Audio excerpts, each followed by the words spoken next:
Wonder why life is rough. Baby girl, you gotta tighten up. Baby girl, this is stacks. Baby, I ain't playing games. Baby, not with us. I'm in the club, I got the band. She wanna make it a movie. Told that little bitch don't be playing no games. We could go put this on Tubi. I gotta run it up. 100 mil to us is not enough. She wanna fuck with them goofy ass niggas and wonder why life is rough. I gotta run it up. I gotta run it up. Let's run it. I gotta run it up. 100 mil to us is not enough. She wanna fuck with them goofy ass niggas and wonder why life is tough. She wanna fuck with them goofy ass niggas and wonder why life is rough. All I see is bands.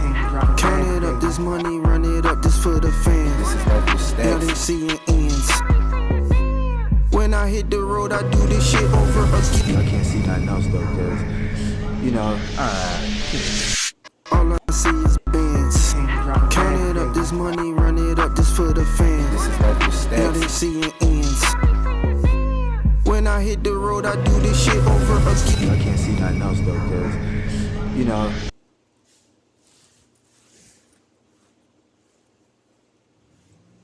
Okay, yeah, these prices not bad at all. You turn the volume up. I just wanted to see how the chicken came out. As long as the chicken was straight, I like it. Because you're getting fries in the drink, so it's basic. Oh yeah, I gotta holler at them. Yeah, they prices. Let's go, we back. Shit, you can have it. I don't care. Oh yeah, I gotta holler at them. We back, y'all, we back. Good. What's going on? Is that another mic? Yeah, I just put it right here so I can pick up your voice. What you need? No, I'm done.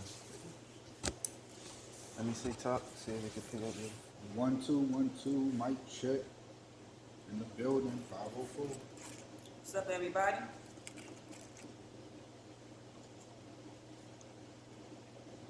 I'm sorry, I just ate some wings. Y'all gotta holler at this. Y'all gonna see me eat through this podcast. I'm hungry. Go holler at them. These wings right here. They poppin'. Their price is not bad too, so y'all go holler at them. Alright, we good on the audio. Alright, what's up, y'all? Welcome to Say That Podcast, powered by Racxx Cannabis. I'm your host, Stacks. I got my girl, SPOKENKEY, on the couch as usual, you feel me? Good, everybody was good. And today we got Toxic, the director, also known as T from New Orleans, on the podcast today, man. So everybody, give it up, give it up, give it up. I'm eating, bro.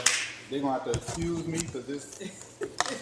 We had a time last night. How that video go? They had a time last night. Yo. Yeah, that's us. Yeah. Yo. Definitely had a good time. I But had a good time. My weekend was. we want to always start off how we do. You know what I'm saying? How was y'all weekend? How was y'all weekend? How was y'all week? You know what I'm saying? How did it go? Man, my weekend was lit. I was in South Street most of the time. So. What you was doing down there? all Party? female too. Yeah. That's where everything lit at. All the females down there. Yo, y'all better go down South Street. Yeah, for sure. Every I see spot. that AG&G sweatsuit, you know what I'm saying? Yeah, That thing shit looking on the good, day. you know what I'm Put it on the saying? day. That thing looking good.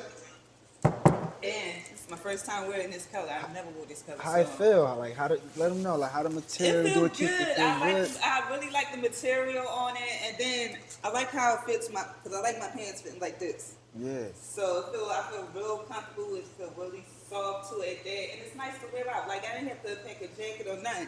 I just went out like this, so I feel comfortable. I like it. Yeah, I like it too, You know, I man. like my merch. Yeah, Got my. T Soon got as you his touch merch down, on. gotta get the swag, you know. You know what I'm saying? So, I'm definitely gonna cop some more though. Definitely. For sure, man. Definitely. Thank y'all, man. Thank y'all. Of course. But how was your week, Key? What you had going? You said it was what? It was alright? It was alright. Like I was kid free. Like so, I got shit that I need to be done. At that, You so. got that free weekend, you know what I'm saying? Yeah, I wasn't no parent or nothing, so I just You was in your bag, huh? I was in my bag. I was chilling. For sure, too. I mean, shit, they seen it yesterday. If they tuned in yesterday, just kind of coming down, we strategizing, we saying what's the next move gonna be for the brand. So they gonna see that. you know, obviously we went out, celebrated one of our team members' birthday at Low Key, and you know it was. They played your song and DJ showed love, and we popped bottles, and girls was dancing, and yeah, it was a time, bro. So I mean, you know, So they Philly, play that joint like that, cause that's my shit right there. Yeah. That's my yo. they had to. It was a requirement. It was mandatory. I like that's that fucking bounce song right there. I said, oh yeah, I gotta add this. But on my I was iPhones. surprised to see how Philly really listened to a lot of bounce music. I know y'all listen to it, but to go in the club and it's like a whole segment from chopper style back in the day, Oh, yeah. all the way up into like today's artists. That made me feel good to take look. We love bounce music. We listen to a lot of different music, down south music and all that, and it depends on how the beat is. Right. And if we can dance to it and vibe to it and all that stuff, oh yeah, we love it. Yeah. But from chopper style to his music, like that, I even text him. I said, bro, I fucks with this song right here. Definitely did. And yo, I love Big Freedia. Yeah. So, yeah, New Orleans, y'all started that bounce music right there, and it pursued more into different cities and all that stuff like that. And we call y'all our cousins, because y'all just like us. Yeah. Yeah. That's Just what I say like too. I say New Orleans is just like when I come out here. Y'all just like us. Y'all, again, it is different personalities, but like the atmosphere, you know, again, every city has this thing, but I feel like Philly is very comparable to New Orleans when it comes down to infrastructure. Yes. You know, just the way people are getting up, trying to at least find it and get it, and just it's a lot of similarities. It's just East Coast versus South. You know, so you do see a lot from the way y'all talk or the way that y'all handle situations, but it's virtually the same thing. You know, just in a different location. So, yeah, man, it was refreshing to see like, damn, our natural music have a hold on people. And again, I've known it to see that from even all the way to Australia, but you know, I felt like I was at home. I felt like I was in the New Orleans club doing them playing those bounce segments, or you know, just ass shaking music, or just stuff that we can identify with. Yeah, you're gonna see Philly girls do that. Yeah. Do that. And I'm talking about you get them a couple, what is that, Don Julio and Patron, and it's over with. It's so over with. I know y'all secret Philly. I know it's gonna get y'all moving. Yeah. It's over with. Like, so I'm like, they had to play that like that, John. And that, I play that. I love it. I had to text him with that. I'm like, bro, this is my song right here. Appreciate it. Make sure y'all go stream that, man. Yes. Liking that. It's out right now. All platforms. Telling you, that song, that's that summertime song right there. Yeah. Summertime song. Y'all gonna be watched. Listen to that song. My week was good. My weekend was better. You know what I'm saying? Definitely had a good weekend. Last night, I don't have no hangover, but y'all know that feeling like you It's like a in the blood. middle. It's like that queasy type feeling. Like if you smell liquor, you might feel like you gotta throw up, but you don't. Like I'm in that stage. Like I ain't got a hangover, but it's like It's in your bloodstream. You're trying to Yeah. get out. yeah, it's Yeah, like I had damn. that. I had that. So I'm a little sluggish today. Like that shit got me, but definitely had a good time. So yeah, my week was cool.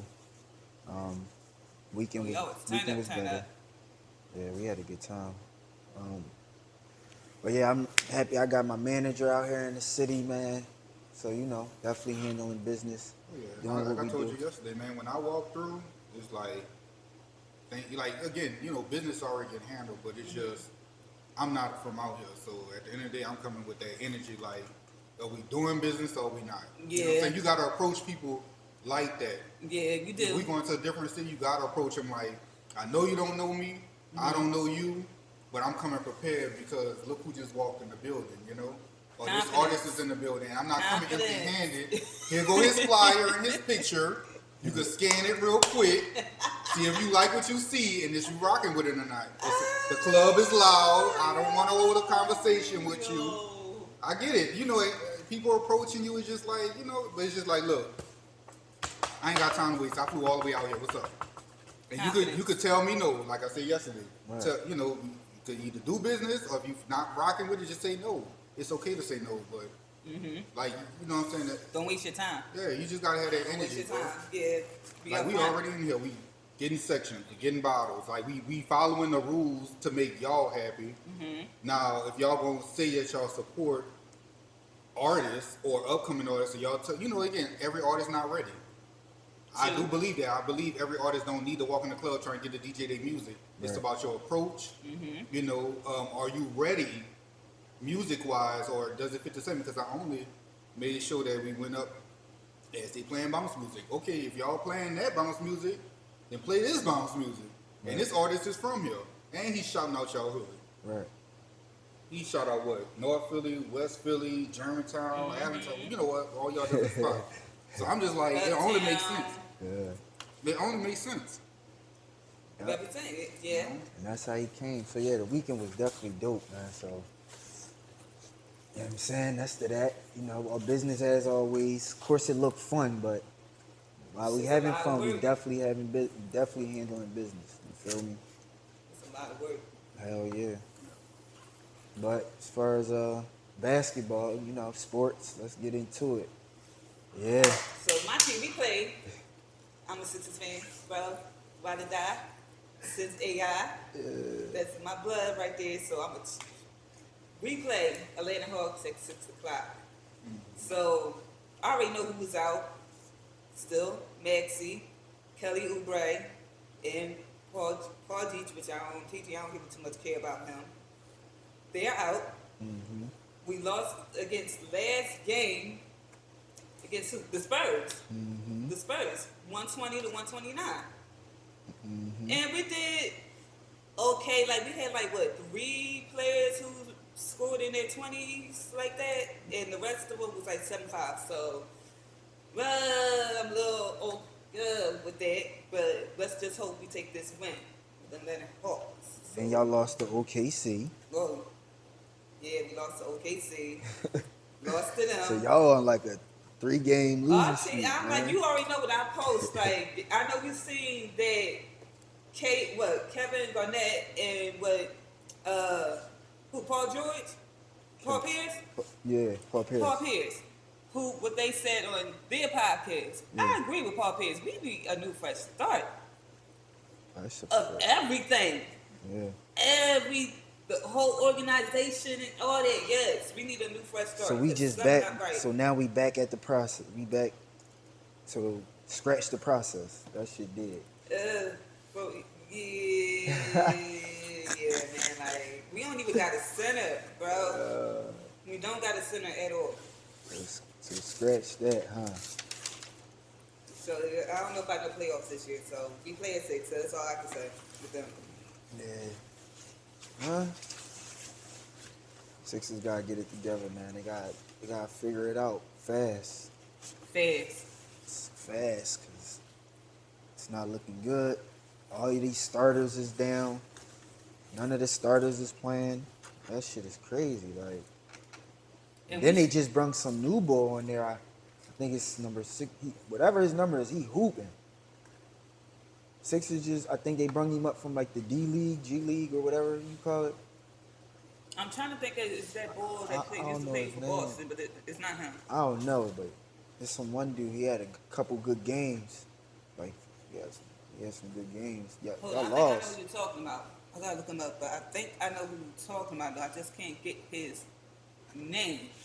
Yeah, they lost, but I don't. He was hooping though. Like And he he's know, probably the ones that like were he playing. know he had the light. Like, fuck that, I'm shooting. He probably the ones that was playing that I said that scored like in their 20s. Yeah, he was definitely hooping. And I think I know who you're talking about. Light skin? Sort of. Curly hair? Do you got curly hair? Yeah. I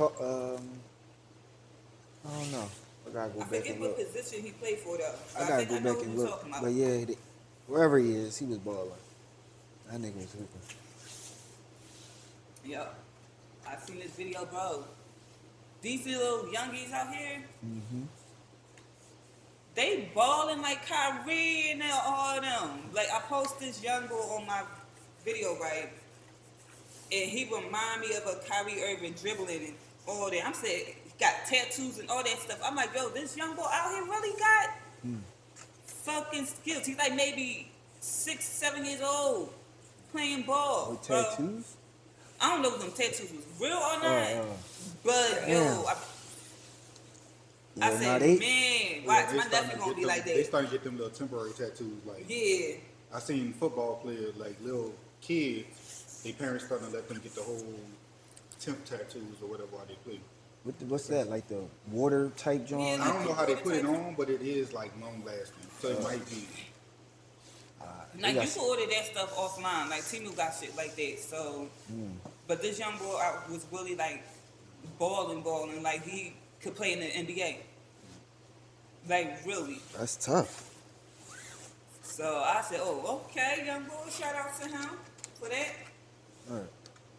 So what you got? What you got for us this week on the podcast? What's been going on? Alright, so since my boy, he may not be here today because I actually really got questions that I wanted to tell. Oh yeah, ask let him him. know. We had a guest that was supposed to come on the show today. Unfortunately, they probably not gonna make it due to work, work related type shit. So, Yeah.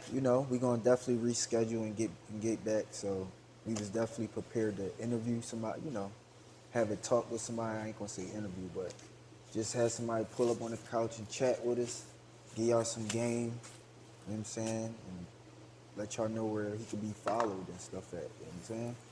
But we gonna reschedule that, you know what I'm saying? We gonna get back 'cause to it. I talked to him yesterday. I was actually with him Saturday when I got my shape up. We was Yeah. talking about that. So we'll get back on that. But topics. Got Alright. anything to you? Anything for the people? You know, man, I could talk on any topic. What happened this week? I mean, it's a lot of unfortunate news that's coming out, I guess you could say, in the music industry.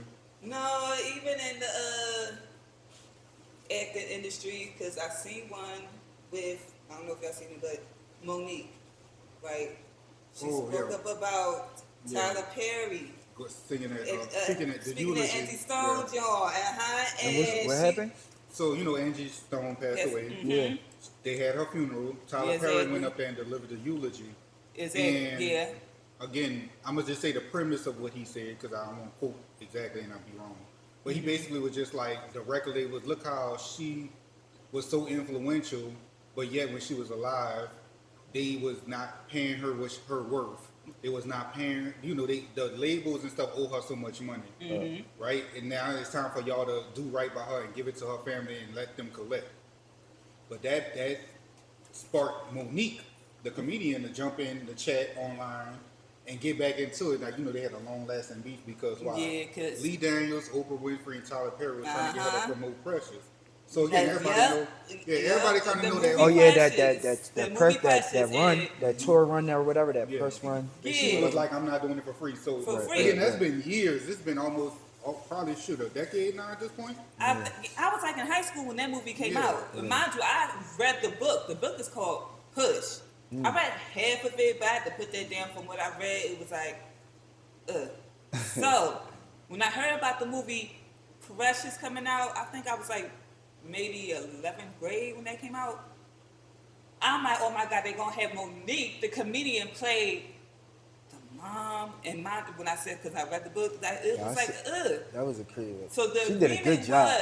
She did it. Oh yes, a good job. Because I'm not gonna lie. I'm not gonna lie. I ain't never see Monique in that light until that movie. I did crack. She bodied that. I was cracking the fuck up when I seen that movie, Precious. Even though the parts was sad, but come on, it's Monique. She's funny. She's a funny comedian, bro. I was like, yo, when she talked about that food, the food part had me cracking the pig fuck up. feet or something? Yeah, how you gonna serve the yams without the collard greens or something like that? The pig feet, and you got hair in that shit. You know what? You fucked it up. You eat it up. Yo, Monique, shout out to you. You did your thing in that movie. Yeah. So the agreement was that she gets nominated for that movie, show up to do it, and I think to win it too as well, or something like that. Yeah. That was the agreement. They wanted her to go overseas to like the festival. The party, they have the parties and all that. And she said no, because that wasn't Y'all only a part paid me of the for the agreement. film. And all. So we never knew Monique was blacklisted up until she finally put it out there. and you know her husband is her manager. So that's another factor into it. That industry people are. Remember when I was telling you yesterday, like, I was telling on the podcast, stop with the homeboy or family management. Yeah. Because, and again, they could have your best interest at heart. He definitely is probably a great manager. But when you put that, yeah, I'm her manager, but that's also my wife, it comes with an extra layer of what people see on the other side is doing the most. Because, yeah, you're supposed to negotiate. Yeah, you're supposed to request the best. But it's like you're playing that I'm the husband card. Yeah. You playing the manager. I'm the manager card, but you also playing the I'm the husband. Ain't nobody gonna mess over her. Nobody say that they was. Again, I can't say for that particular thing, but No, I agree. I agree. Family management, like shit, yeah. Aretha Franklin been through it. Who else?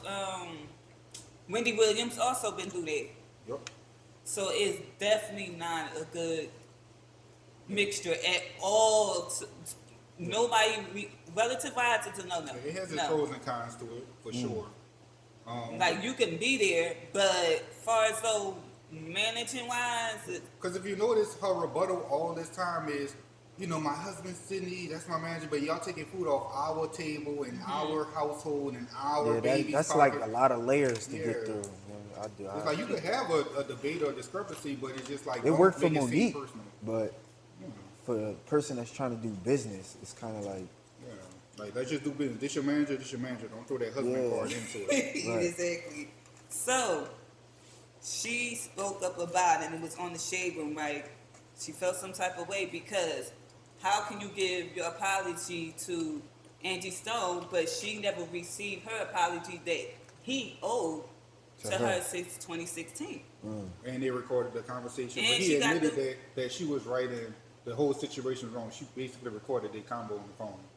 And she been dangling that as a carrot over everybody's head too. Like, we got the audio. You said that I was right and that it was wrong and you was gonna apologize. So is Monique right or wrong?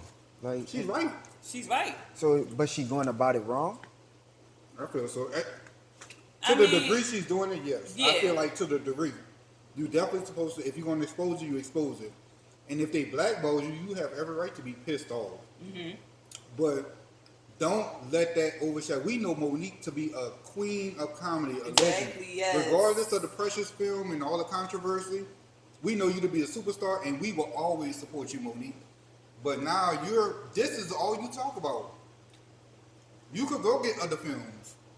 Even if you was blackballed, you could still come to Philly, do a comedy show, it's gonna sell out. Exactly. Because we gonna love him. Then on top of that, not even with Tyler Perry and them and Lee Daniels, but with Netflix. That was the last thing before, like 2 or 3 years ago. She felt like she was being underpaid for her work with Netflix.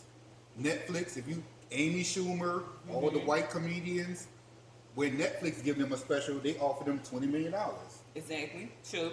Right? True. 20 million plus. True. But when it come down to the black comedians, they offer them $2 million. Now, granted, you don't have to accept the $2 million. You know what I'm saying? And again, you don't even have to give it under wraps. But if you feel like you're being played and you want the world to know that, then yeah, let us know how they giving Amy Schumer and all the white, comedians at the same level as Monique this. But when it comes down to offering blacks, we get less. You get way less. And that was another topic I wanted to talk about. And she wound up getting her special too. I don't know what the final price they paid her, but she made it. From She Netflix? put them on blast. Yeah, she put them on blast. I feel as though she had all rights to do that. She do. Same thing like with Cat Williams. That's why Cat Williams, they have all Cat Williams rights. is like But I Cat think Williams- Cat Williams put her on his joint, right? Yeah, because they Because had they the was- same viewpoint. Because they was blackballing her, right? Yeah, Yeah. They had the same. They had the same pinpoint. See, Cat Williams had so many special with Netflix. He get what he asked for. I don't know the price, but let's just say $15 million for a special. He getting it, so he's not complaining. And obviously, what she said is true. And it's like you're talking about Monique. You're not talking about a Country Wayne. And no disrespect to Country Wayne, it's just you're new. Yeah. You're newer compared to a Monique. The higher level of Monique. And you know people Solidified. watch the Monique. Hell yeah, man. I love Monique. I love her Solidified. queens of comedy. Oh my God. To me, who is like the male version of her? Bernie Mac. They both bring the same type of comedian in. Cursing and all that stuff. Like, Monique is Yeah, she's on that level. She deserves her flowers. She started from, I watched her from the Parkers all the way up until Beyond. Like, Right. she was the best one to me that did the BET Awards. Oh, that hosted. That Yes, she was funny with it. The best one that hosted. I can't remember her. I remember her doing it. I can't that 'cause remember she was though. doing the She did the Beyonce. Oh, yeah, the big guy, yeah, she yeah, was the yeah. best one that did it to me. Monique, yeah, she And that deserved was, her at that time, flowers. that was like the 3rd or 4th year of the BT Awards. Exactly. She is a yeah. legend. Like, she is a great. I feel as so though, yeah, she had rights to say what she has to say because it's warning us on what we gonna be prepared for. Mm-hmm.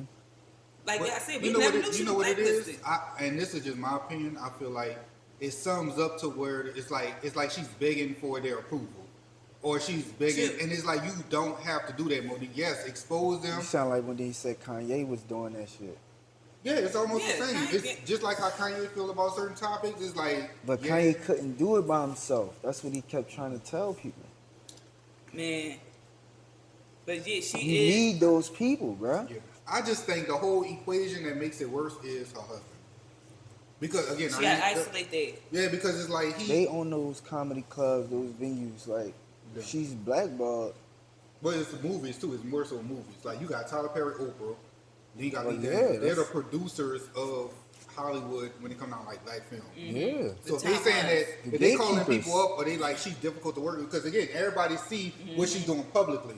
So now if I'm in the industry and she's up here saying F you Tyler Perry, F you Oprah, F you Lee Daniels. Not Lee Daniels did apologize publicly on stage and all of that. So okay, he's crossed out. Yeah, he crossed out as far as the public apology part. Yeah. And he like, look, I'm gonna make it right with you. So he did that. Oprah never gonna respond. Tyler Perry never responded. So now it's just like You got the top two right there. Yeah, you have these people that work the real film industry, not something independent on Lifetime or nothing like that, or something that could be a Tubi movie.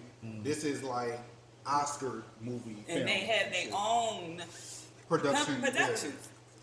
Because again, Precious was under Lee Daniels and I think Tyler Perry. Tyler Perry, yeah. Yeah. It's Lee Daniels and Tyler Perry produced the Precious movie. You know? So yeah, it's just to So state yeah, like she Hollywood. blackballed. Then yeah. So when You got somebody every call right up, to yeah, say when somebody something. call up, be Fuck like, that. yo, the controversy, you know, what's up with that? And they be like, and they respond and she's difficult to work with. They're painting that narrative that she's just being difficult. They corny. Yeah, whenever somebody just say, oh, you know, it's being handled, but she just being difficult. And black people, especially women, have that stigma of angry black women. So it's just like if you got that stigma of that, it's like she's a diva when she come on the set. Because again, Mariah Carey's a diva, Oh, yeah, she said it. but she's not painted as the angry black woman. Wow, You know what I'm saying? that's a problem. So again, when you looking at a person like Monique and you putting that stigma on her, that's why she's all up in arms, all on the internet, like, and then you're blackballing me. Right, that's what I'm saying. And it's That- true. yeah. Even if, like, whatever degree to it that it is true, that's that. But Monique, you have enough power to and go- history and experience to go and branch off and do whatever. Again, if you want to go grab Cat Williams, because you remember on Shannon Sharp, she said the same thing with Kevin Hart. When all that being blackballed, Kevin Hart called up. She said it on the. Oh, yeah, yeah. She like Kevin Hart said, And "I'm she put ain't you in never my heard production," from her. and she never heard from him. Yeah.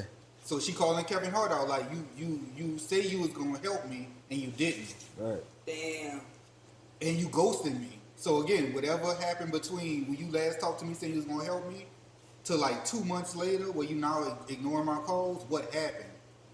Because now that's where that blackball of he's talking to somebody and he's not giving up, because we know Kevin Hart got all type of his own productions that he do, from comedy specials to movies and all of that. Right. And for you to start ghosting her and ignoring her, and literally she's calling your phone and you're playing games with her, then now that feeds into the narrative like they're playing games with you, which she has every right to. But it's just like, Monique, just get it on your own. You got the power, you got the support. You know what I'm saying? Yes, you're dealing with powerhouses that may be against you or not rocking with you, but you got it. So that's why I'm gonna just say. But when us. people say you got it, like, okay, so if you telling her to do that, that means she got to put her own money up, right? Yeah. What if she don't But she have got it such like a that? badass husband. She got such a badass husband that she claimed. Then you got to get to work. That's like right now. If you burn a bridge, you know how I am. If I burn a bridge with somebody super important, like I'm just gonna prove you wrong at that point. You know what I'm saying? Like it would be better if we work together. But if the bridge is burned right there, and it's gone, I stand alone. I might have to do even more work to get what we could have got if we worked together. But that's what Monique has to do. But for you to be on it for so long, almost 10 plus years now, it's just like, come on, Monique. Now that's gonna be your history. That's gonna be your legacy when people Google your name. Monique in battle with Tyler Oprah Perry. and, Yeah. It's Time just like, for her to come move on. Yeah, it's time for you to move on. Move And on. that you could still Let it write your go. book. You could still write your book. You could still put out your documentary. That could still be a chapter in your life. But don't let that be your legacy. Yeah. Because you haven't done nothing, not nothing, I won't say that. All that energy you put into trying to call them out and all that, these people still making their movies and their productions. Right. Exactly. Monique, you just sitting idle complaining about how you blackballed and you might get one comedy show here, might get one there, but you slow down your whole momentum because you're staying on this topic. Yeah, wouldn't- Dragging it on, right. Yeah. People don't let it go. You never gonna get an apology from Tyler Perry. You never gonna get an apology from Oprah. You got one from Lee Daniels. He even, I think, he put her in something. He did give her a small role. If I'm mistaken, I'm mistaken. But I think I do believe saying something. Wait, I heard they was working on a new film. or probably something working like on that. it. But yeah, but she did basically come to say, I was sent a new script or I was sent something. You know, Yeah. again, I don't know all the details, but I do remember seeing something like that. Yeah, Monique, because you like, come on, you was in the series BMF. You got a couple movies out on Tubi that I seen. Like, you can, like, just let it go, move on. Like you said, you're not going to get that apology from them at all. So you could just kiss back goodbye right there. But Just like don't how let you it said, stop you. just like how you said she was on BMF. 50 Cent gave her that role because of He her spoke being up. blackballed. Yeah. Yeah. He gave it to her just for that reason. Yep, that was it. And now it's just like, okay, well, stay with 50 Cent then. If 50 Cent gave you that role because of that, then you need to move over to Team 50 Cent. 50 Cent still going to get mentorship from Tyler Perry. He just posted that a few weeks ago, whatever. Just left Tyler Perry Studios, had a great talk with him, da-da-da-da. So Monique, go to 50 G Unit Studios. Still gonna be on TV. We still gonna love you the same. You just not gonna do it with Tyler Perry or Oprah. Right. That'd be the smartest. Thanks. That'd be the smartest thing to do. See? Get drafted to another team. You still a national treasure to us. We just Still want love to see. it. We just want to see you More. on TV. We just More. want to see you on film, even if it's your own shit. That's facts too. So Monique husband, Sydney, Fall set it back. up. Set her up Nah, on the tour. I think y'all need to separate. He gotta fall back. We gotta fall back. Just a little. Just a little. Just a little. So yeah, I seen that. And I'm like, okay, like we just said it there. It's another topic I seen about. Alright, so I want your opinion on with this, right? Do y'all think black communities are growing now from how we was in the past? Growing. Yeah, like As far as what? far as though as like us getting more publicity coming out there than how they was like back then. You going to have to elaborate just a little bit more. But Like, alright, far as though, okay, let's just say with like acting wise, you know how when Sidney Poitier and came Yeah. out, it wasn't, you know, more roles for them back Yeah. then. It was like hard for them to win Oscars and all that stuff like that. Yeah. Do you think that changed from how it is now? yes or no? I'm gonna tell you why I say yes or no. Yes, we have more opportunity to be visible. Even like with this, we have the capabilities of streaming ourselves, right? When I say no, I go to the award shows. I go to Grammys and BET Awards and all these places. And again, even with the Oscars, it is those people's award shows or production. I'm just saying award shows, but we could say events as well. Their organizations or their programs, when you see anything that says the 75th annual or the 60th annual or the 90th annual, that means it's been how long since they first started it? So the beginning of it and the mission and vision behind it is what it's going to always be. What's the origin of why they're doing it? And who was it for back then 70 years ago? Right? Yes, they're going to add diversity and inclusion, and they got to draw us in because this was the hottest movie or the hottest song of the year or whatever. But that's those people's program. That's their event. That's their award show. That's their stuff. And even though we the talent that they make money off of, and we get invited and all of that, there's still that separation between them and us. Yes. It is a clear energy when you walk in there. That's like, I'm gonna say Grammys for instance, right? Okay.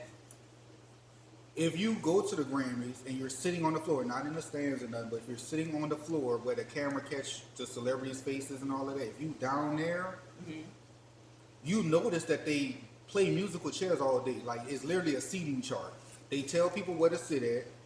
They tell them when to move, especially when they go on certain topics. If they about to do best country album, Right. they gonna move The everybody person that is has on what- nothing to do with yeah. country out the way because the camera Okay. has to get that person sitting down being nominated. Okay. All Then right. when we get to the rap album, now you got all the rap artists right there, and you think that everybody's sitting there throughout the entire show when really it's just based on your segment about to come up, and you nominated, etc. Yeah. If you know, Beyonce only walked down when it's 1 minute before they nominate her name on TV. Never knew. Like they go on commercial break, they be like, all right, we literally got, it takes 3 minutes to walk to your seat from the backstage. They on commercial break, 3, 2, 1, start walking. Soon as she walk, she sit down, come back off commercial break. All right, for best new album, whatever, nominations are whoever, whatever, and then Beyonce's name is in it. As soon as that category is over with, She's going right back to what get she your did. ass up, and I'm going to the back. I'm not sitting around the commoners, so that's what I'm saying. It's more of the level of success you got, how popular your project was, and again, I'm speaking entertainment. I know your question was more broad, like do we have more opportunities in general, but Yeah. yeah, you have to play based on your level of power, your level of success, and all of that. So I do see that it is easier for us to get in, but it's still difficult because the people that have the powers that be, or the people that make the votes, or the people that make the decision, they're not always in our favor. So we have to work 2 to 3 or 10 times hard just to prove them that we deserve it. And then we always come back complaining like, oh, we got cheated. We got cheated out the opportunity. Okay, even if that's true, go build your own. Or go where you are celebrated or that it is your thing. Because even with us, we do productions. Okay. But some events, like one of my business partners, she's a female. So when we do these productions, and I'm doing just as much work, but the overview of the event is for black women or, black entrepreneurs, or it's very defined of what we're celebrating or what we want to put in the forefront. That don't mean we can't have whites, Asians, Arabic, Hispanics. That don't mean we can't have that, but the scope of this event is to highlight and celebrate black excellence in a sense. You feel me? So I can't get mad if these, white people had their programming since 1932. And then their children now run it, and then their children now run it. Or, the artists that they represent, they want to get the award and get the shine and the accolades so they could be number 1 on Billboard. I can't fault them for that, but I'm just going to come in. Whatever y'all rules and regulations are for me to be part of this, I'm going to follow it, or I'm going to do my best to where it's undeniable, and then I want to see it at the table. So to me, there's no real reason to complain about opportunities that we get when it comes down to, and again, it's about specific industry. Now we talking about equal rights opportunities, like say for a bank loan or something like that. That's different. Like that's why I don't never check. They ask me an application online about your race and ethnicity. I prefer not to answer. They already know them. Yeah, you know, it's just like They already by answering that, they already know. Exactly. So ain't no point in checking that off. I just think like, but okay, we are approving a lot more from how we started from. Far as go as coming up, building our own brand and Opportunity. getting opportunities and speaking up more with certain things and all that stuff like that. Yeah, we are, but that's to come up of what we are doing more better. Wise. Now, far as though, like y'all said, with the white situation, they always gonna go with them. Because of, like you said, they already have this set up and planned out, like what they're gonna do. Of course, they're gonna pass it on to their next generation, so their next generation can pass it on to them, and so on and so on. So they already got theirs mapped out, planned. It just took us this long to like really figure it out. Like, okay, how we gonna do this? What can we do? What can we make it? Who we gonna leave it to?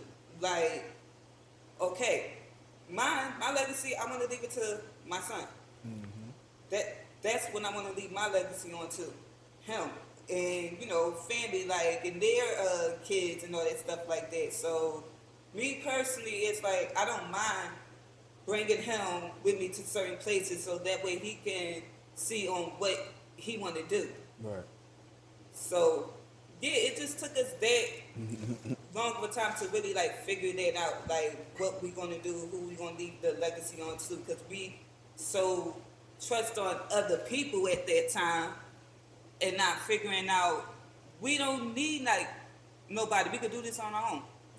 We really actually the smartest ones, the smartest human beings. we just gotta organize, man. Like that's the thing. I said this yesterday. And again, I know y'all are gonna be like, they always saying that, or people always say we need to come together. That's really the truth. Like, I think it's gonna take real leadership from whoever. It could be from multiple organizations or, you know, companies or brands to do this. But we have to get it out of our head. And I know this is jumping into another topic, but it's still relatable.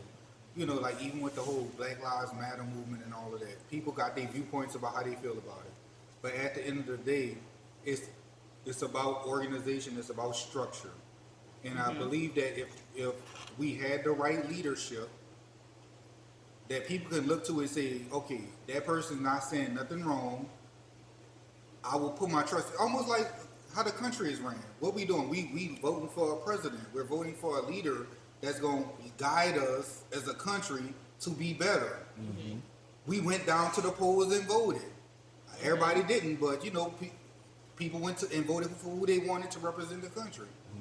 For us, even with this brand, we're voting for who's going to be the face. We're voting for who viewpoints are we following. Yes, we could have different opinions, but it's just like, do we believe in the movement? Do we believe in it? And if we believe in it, we have to have, it could be 1 leader, 2 leaders, 5, 10 leaders. As long as we have that structure and we all come and follow that, that's what we need. And don't get me wrong, they have a lot of people on YouTube. They have a lot of people that have platforms that say, "Oh, I'm giving this opportunity for my people." That's great, but are you really collaborating with other people and brands? You could sit alone and stand alone by yourself, but are you willing to say, "I got this built up over here. Let me take what I'm doing, offer what I can do that with somebody who's just as equal to offer what I have." And now let's merge that. Now we come in twice as strong.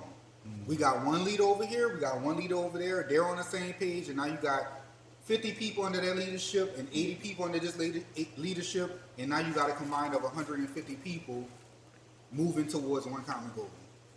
And that's facts too. Yeah. And then now you're doing cross promo. Why they wearing our merch, we wearing their merch. Or we got merch like this, then they got backpacks, or you know, they got some piece of technology that we use or whatever. They got a bottle of liquor. We got cannabis brand. You know what I'm saying? It's like keep the money circling in the community. That's all you have to do.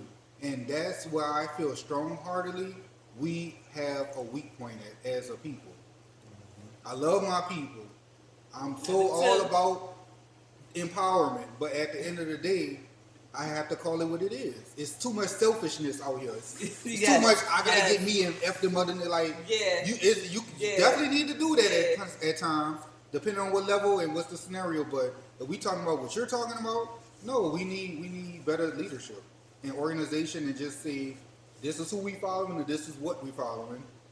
This is the principles we stand on, and now we're going out to the world and we're applying those principles. Right. Like when everybody did that whole Target boycott thing, we're not supporting, and that made sense, and it made an effect, because what they lost over $1 billion in one day or in 1 week or something like that. I think it was in one day. Yeah, because we didn't shop there. Everybody just said, look, let me go shop the day before, but on that 1 day report, they seen no sales from us, or they seen a big decline because we all just said F it. We just, we passed the message around, and those people who didn't even know. I seen one lady, she went inside the Target store the day of the boycott, and she was telling people that look like us, you're not supposed to be here, right? She was recording it. She was just like, they didn't even know. They was like, oh, for real? What's going on? They just didn't know about it. I saw that. Yeah. They had one or two people. Yeah, they had one or two people was like, well, let me put it down and come back tomorrow. And they had some people was like, I don't care about that. I'm still going to buy what I'm doing. But the point is, Target seen a big decline because more people were just saying, I know on this day, if I'm going to support what the cause is, let me just not shop on this day. Because I went to Walmart the day before and stocked up. But on that 31st of March, 31st of February, January. The 28th. Was it January? It was just recent. The last day of the month. I think it was the 28th. No, it was the 28th because of Black History Month. Okay. So on the last day of the 28th, nobody that look like us goes shopping at these places. And watch how they gonna try to figure out, like, hold up, they could do that for 1 day. What happened if they unionize and do it for a week? Because we have options. I ain't saying a lot of stores have everything that Target has, or maybe Walmart, but if we want a bag of rice, we can go to the corner store and get a bag of rice. We can go other places to get what we need. Even with Amazon, it's just like they want to boycott Amazon, but it's just like that's a bigger task right there. No, because people need their stuff like off Amazon.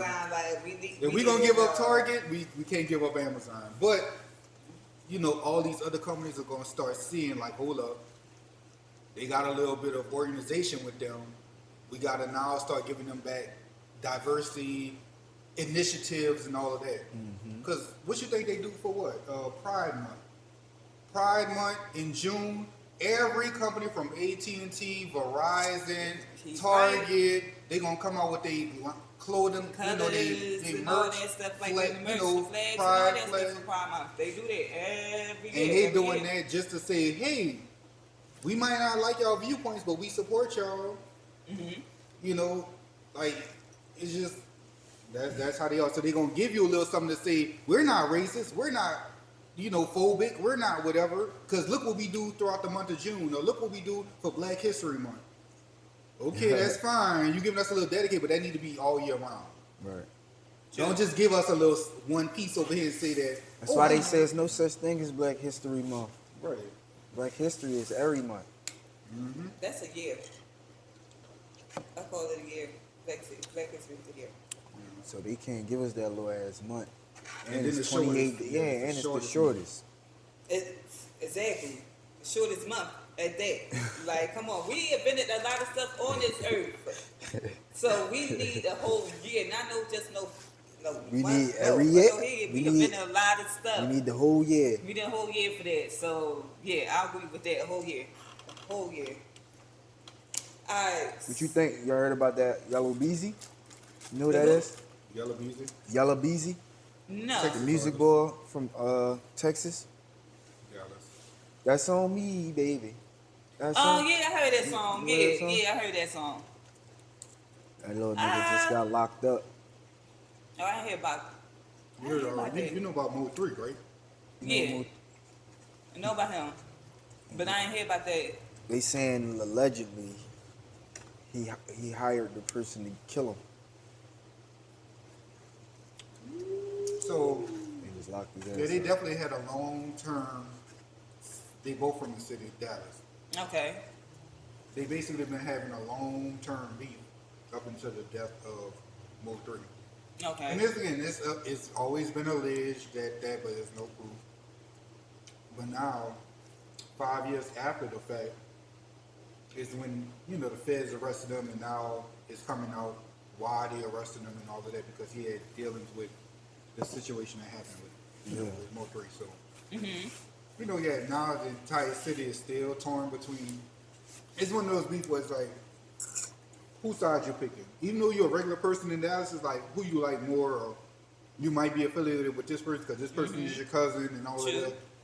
True. So now it's just bringing back that memory, and now I got the internet talking. So yeah, it's shocking, but it's not shocking.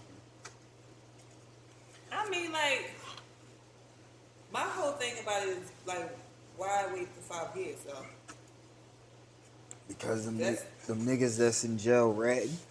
Yeah. So apparently, the rumors or what's being posted by different blog sites now is the person that actually did it that was caught is now speaking on why they did it and who was involved. And yeah, so it's like it was a pay for hire situation, and who paid? Who paid for it? snitching, Definitely. snitching. Yeah, I'm just looking at this. Which it's SZA went to play a Marvel character, Storm. Ooh, that'd be fire. Scissor? SZA went to play the Marvel X-Men character Storm. character Storm. That might be fire for him. That might There's be only a right few people. there. There's only a few people that can play can Storm. Like, that's acceptable. yeah. So that's a good one. I think she'll be good for That's it. a good. I mean, they gave a little example. Let me see.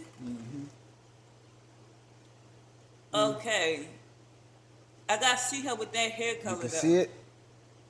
Like, I see it. I'm thinking of her as a talent. I'm really not even worried about the full matching the look. 'Cause, yeah, I mean, once they put the hair on her, we could tell, but it's about her acting chops, to be honest. Yeah, that's the thing. Because Halle Berry, she did it. She did a good job. Oh yeah, Halle. That's my girl right there. She did I'm a trying to very think, what other good job. celebrities we think could play Storm? That's I think crazy. Halle Bailey could have played her. Hell no. Hell no. Halle Bailey could have played. Y'all Storm, think Storm is a grown ass woman. Okay, Halle with Bailey's curves a grown and ass sex woman appeal. too. Mary Halle J. is not- Mary J. No. Nah, not Mary J. No. I yeah. That's a good one. Who can play? Who would be a Who good? can play Storm? Who Like, would be a good lineup?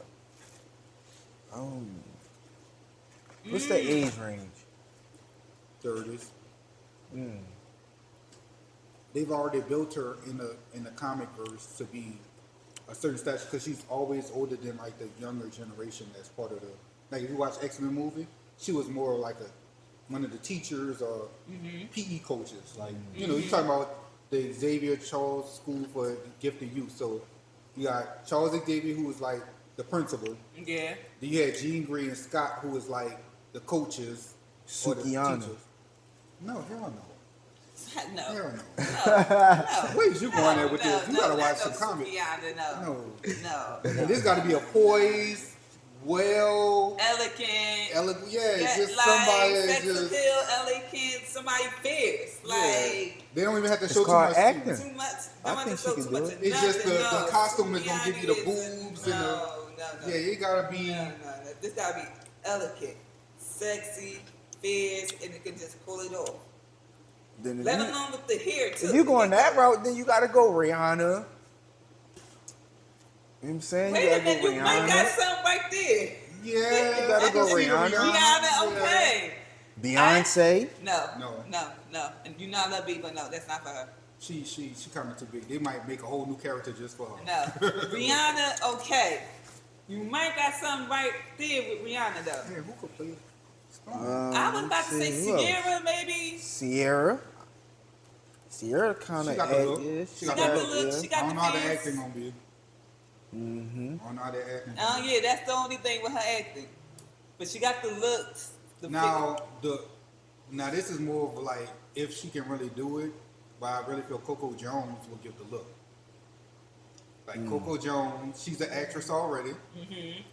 Coco Jones, she got the skin tone of the real Marvel Storm. True. You put a blonde wig on her, I think she's definitely gonna look. You know, she already beautiful, and she's gonna look very pretty with it. Yes. Okay. And then it's also a little bit of action too, so they're gonna have to know how to do fight scenes a little bit. They're gonna have stunt doubles, but she got to be able to sell it. Okay. Okay. All right, maybe yeah, Coco Jones. All right. He said, nah. No. I think she can. I think she can pull it off. But SZA is just the question with her acting. That's the thing. Look like she'll get her ass whooped. I ain't gonna lie in the fight. That's a scene. good one Yeah.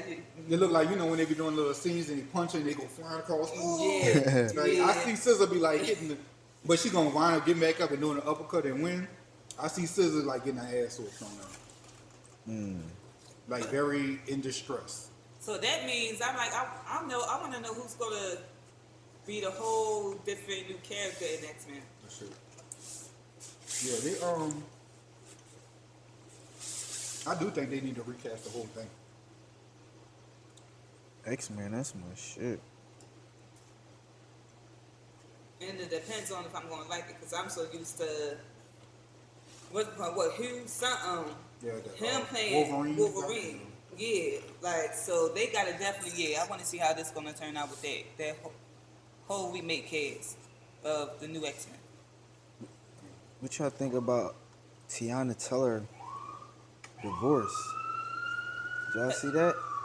I'm trying to see why it's still in our face. Tiana Taylor. Her Yeah. divorce with her husband. Oh, her divorce. Did you see the breakdown of like what they How like they split up. how they split it up? I read about it. That's fucked up, man. It's like, yo, that's a messy situation. Like, That's very messy. He got to pay this much too for child. That's fucked up. She gotta pay him. No, he gotta pay No, her. he gotta pay. Oh, no. He got to pay that child support money for both of them. And Ain't gonna including, lie, I one think, thing- paying for the schools. One thing I do know to be true about Tiana Taylor, that girl's a hustler and she get the bag. Oh yeah. She works. So I don't, again, I ain't in any marriage. I don't know what they splitting up, but I know she gonna get the bag regardless to make sure her and her children is good at the level that they used to being taken care of. So, That's true, right there. wow. She She definitely stay gonna booked. get her She hustle. stay booked in vision. That is true. And she about to do this bibliography of Dionne Warwick.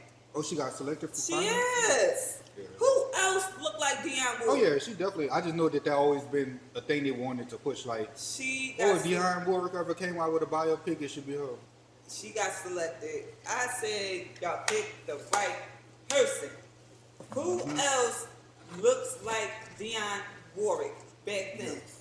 Her. She looked just like her. Just like it. I said, man, I don't know about singing wise, but as far as the appearance and all, yeah, she looked just like I her. think she did a phenomenal job with the singing too. Because again, they doing a biopic. That's like when Jamie Foxx did Ray Charles. By the time they do that, and then you gotta remember, Tiana's a real trained actress. True. She's super trained, so she got to get in the bag of studying the Studying full elements of Dionne Warwick. She's gonna pull it off. Oh, Even yeah. though she gotta drop her voice down and sound like it, like like that hard, groggy voice. I believe she could tap into that. Yeah. Yeah, I really do. I give that total confidence because Yeah, I so, know yeah. I know her to be trained to do it. She's trained to do it. Yeah, she definitely get her hustle. So she got that coming up. I don't know what date or anything like that, but I've been on that, so I'm like, oh yeah, she got that hands down with that looking like Dionne Warwick. So she definitely do get her hustle, but it's still messy. Cause I'm like, dang, you got to pay this much for both kids. That's rich people problem. Yeah. You can figure that out. Rich people problems, yo. That's crazy. We complain about how much us regular gotta make. Not no less than how much Rich can make. You know what I think though? Yeah. This is my opinion. I think when, and again, I know everybody wants to be traditional when it comes down to relationships, but when you are two celebrities at the levels that they are or other people, I think that it's healthy and okay for both of y'all to still have separate houses. Even if y'all get married, like don't get me wrong, it should be in the same city. It could be right around the corner from each other. You got he got his house, she got her house. Y'all both got it set up to where no matter if she go over there, it's the same as y'all living together. You go over there, it's the same, y'all living together. And if y'all ever do get into a situation where y'all separate, you literally just pack your suitcase up or your essentials and you go back home. But as far as who get the house, who get the cars, this joint account shit, no. That I just think that in celebrity world, it always wind up 90% of the time ending in divorce. So if that's already the statistic, and y'all even in y'all early honeymoon stages and all of that stuff, and we gonna be together forever, and I love you, we're gonna have babies and kids. Then when you add a kid to the situation, that's even more complicated. I think what they did, him being a basketball player at the time, her being an actress and dancer and singer and all of that shit, like fully merging or going and find a house together, like no, I think that was just the worst idea because y'all already gonna have to go through the rumors of people trying to break y'all up. Y'all already gonna have to go through this cheating scandal and rumors. Y'all gonna have to go through like the world is gonna try to jump into y'all marriage, and then that's what's gonna eventually break y'all up. If y'all two celebrities. That's a fact. So if you know that already, again, y'all made way more than enough millions together to where he could have kept a $2 million house over here. She kept a $3 million house over there and kept his, you know what I'm saying, in the same city and let that be that. And again, if he's going over there for a whole month or whatever, and then from there it's just like, well, we're going to your house this month, then it's just like all you're doing is packing a bag and you just going across town. Buy two of everything. That's true. You already had it before, so just upgrade it, or say the main. If it's one item between the two of y'all, the main person is gonna keep it over here, or this is gonna go over there, or we rotate it. Like say if it's his trophies, right, or not just his because it'll be at his house, but if it's something where they got it together, a dog, then the dog is shared. You know what I'm saying? And based on that, it's just like, even if you have to split the dog, it's like you stand here. You stand there, put the dog in the middle, and see who the dog goes to first. Let the dog choose. You ain't even gotta say nothing. Just social experiment. People that's dealing with splitting custody, like the Jeannie Mai and Jeezy situation. That shit rough. Yeah. But shout out to the publicist. Shout out to the publicist for keeping it together. Yeah. Shout out to the publicist. But yeah, it's just like even with that, it's just like it's just too much negativity. And don't get me wrong, I know it comes with being a celebrity. I know the world gonna be your business, but it's just like it's overkill. Because we want to know you for what you do. We want to know you for the music. We want to know you for the acting. We want to know you for being on TV. Don't get me wrong, we want to know a little bit about your personal life. But when it comes down to, I'm calling the cops and the police cam caught this and now it's on TMZ. That's intrusive. It's intrusive. Like, now why do I need to know what your kitchen look like from a police body cam because of a domestic issue? Oh, right. Facts. I only want to see this person's kitchen if they put on their camera saying, yeah, I'm cooking up Thanksgiving dinner and da da da da. Right.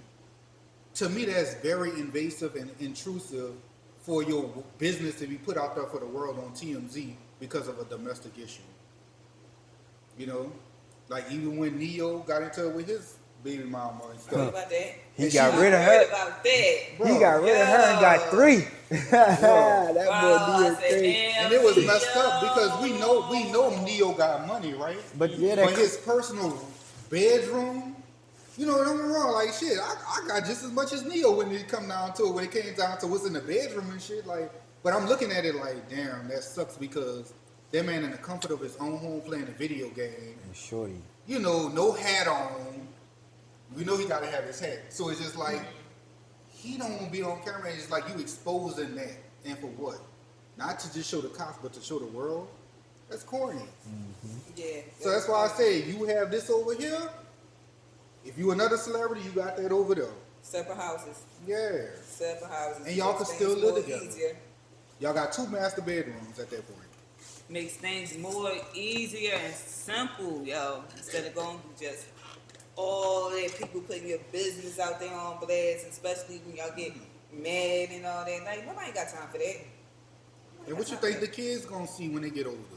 Them kids gonna get teased, even though their parents got more than the bullies' parents. It's just like they're still going to be teased about it or talked about it, or it's just gonna be embarrassing.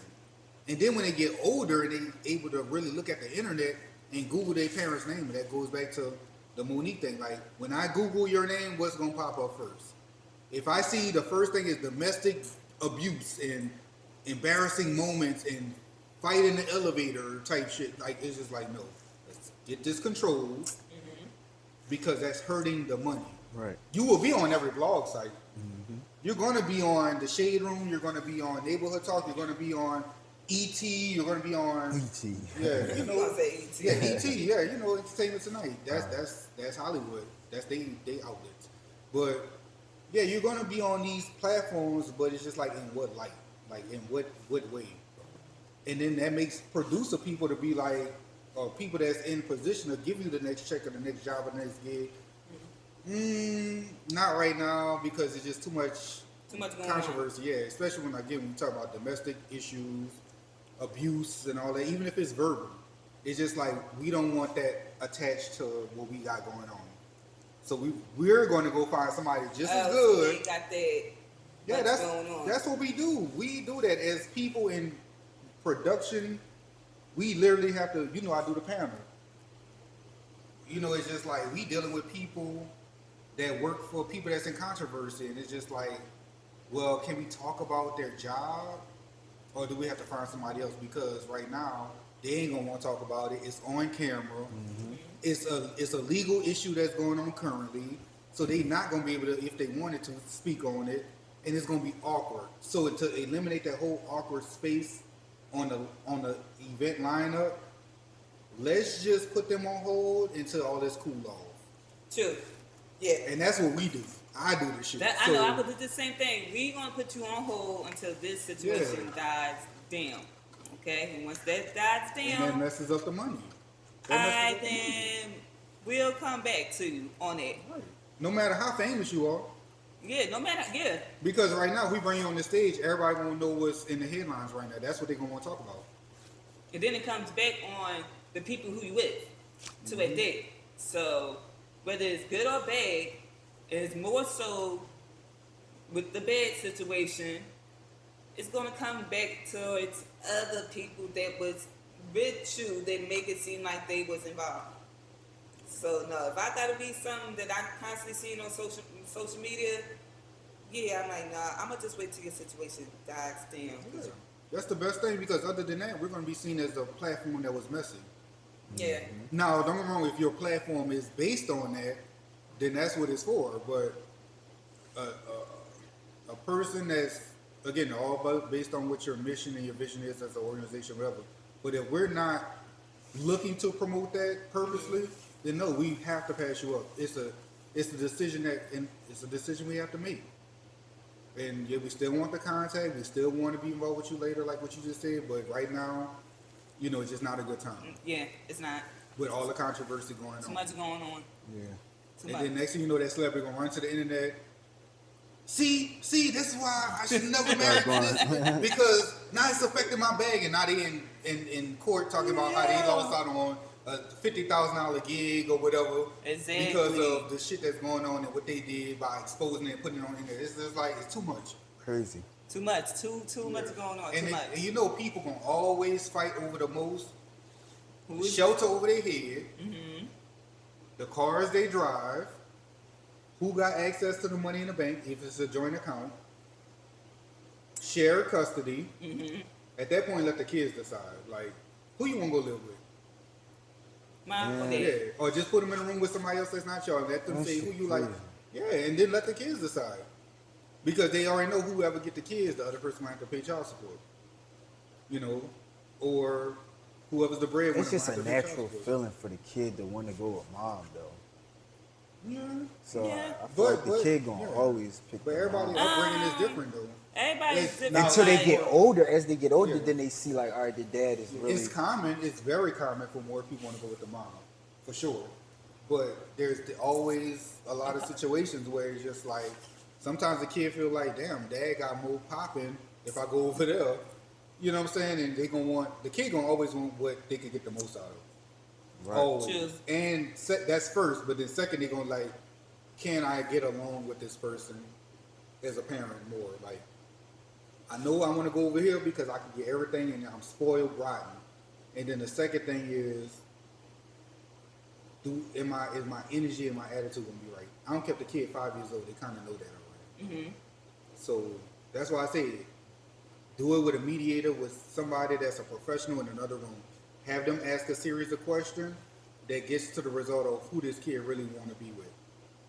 And then that's how the court need to make the decision. But, or again, you don't even have to take it to court. Like if two parents had the common sense to just sit down and say, look, we don't see eye to eye, but we have to be adults about this and talk about the hard things of who get the cars, who get the house, how we splitting it, is it fair? And then when we talking about the kids and the dogs, how we gonna do that? I gave you a scenario with the dog. Dog don't speak English, so let the dog pick naturally. Kids, you could even sit them down with both of y'all and say, hey, you know, we just want to let you know that we love you still as your parents, and but you know, there's going to be a difference or a change. You're going to have two households that you can go to. You know, where do you feel? And that kid might say, well, all my friends are here. Then okay, well, you know, if that's how you feel, or do you want to switch schools? Will you mind switching schools? But at the end of the day, the end result is dad's gonna live over here, mom's gonna live over here. We love you equally. It's not your fault. Like, you could talk to an 8-year-old like that, and they can grasp it. But if the parents don't even have the sense to sit down and do that, and they just fighting over whatever, even in front of the kids, it's just like y'all not doing a good job. Or you could do co-parenting. Yeah. Mom have them Monday through what? Friday? And Then stick they to go the with schedule. dad. And stick to Dad the on schedule. weekends. Co-parenting. Stick to the schedule. If that's what the agreement is, stick to it. Stick, yeah. Because that Roll by kid that. will see energy. The kid will see, no matter what age that kid is, they're looking at how y'all dealing with it. That is like, for sure facts. Like, I could tell you that. I done seen enough situations with people and kids to where the kid always stuck in the middle and they seen the ugly side of it. And to me, that's unfair. It's unfair to the kid. Right. Or again, if it was the dog, it's like, I don't care who bought the dog, who the dog gravitates to the most. And you gotta let it go. You gotta let the dog go. You know what I'm saying? That's true. That's definitely true.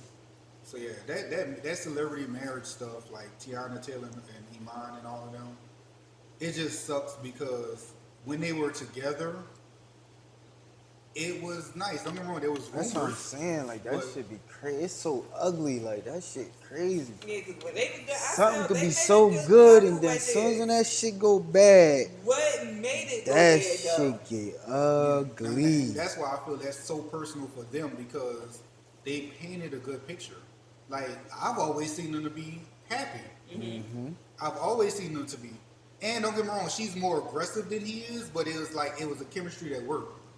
She's the type of girl that I would say, she'll look at him and be like, be quiet if I punch you in the face. Like, and then he laugh at it and be like, you so small, I'll squish you. You know what I'm saying? I'll stomp on you type thing. Yeah. I could see that being that relationship dynamic where she's more dominant than him, verbally maybe or whatever, but I just feel like that works for them. You know, now again, whatever the real reason is, and they always had rumors, but they cleared that up quick. They was like, I'm not cheating on her, she not cheating on me. We see the rumors, we laugh at it, they're in that mix. Or again, did one person fall for another person, and whatever the dynamic is, I felt like they still keeping a good job of keeping that under wraps. Because we don't really know the reason. They just let you know we just don't see eye to eye, there's no love lost. However, we have to figure out the splitting of everything. And she's a little bit more aggressive to get more of what she want out of him than what she can kind of carry on her own. Because I feel like she could carry that same lifestyle plus more because she's so booked, busy, and she get in the bag. All right. She hustles. Because he's not playing no more.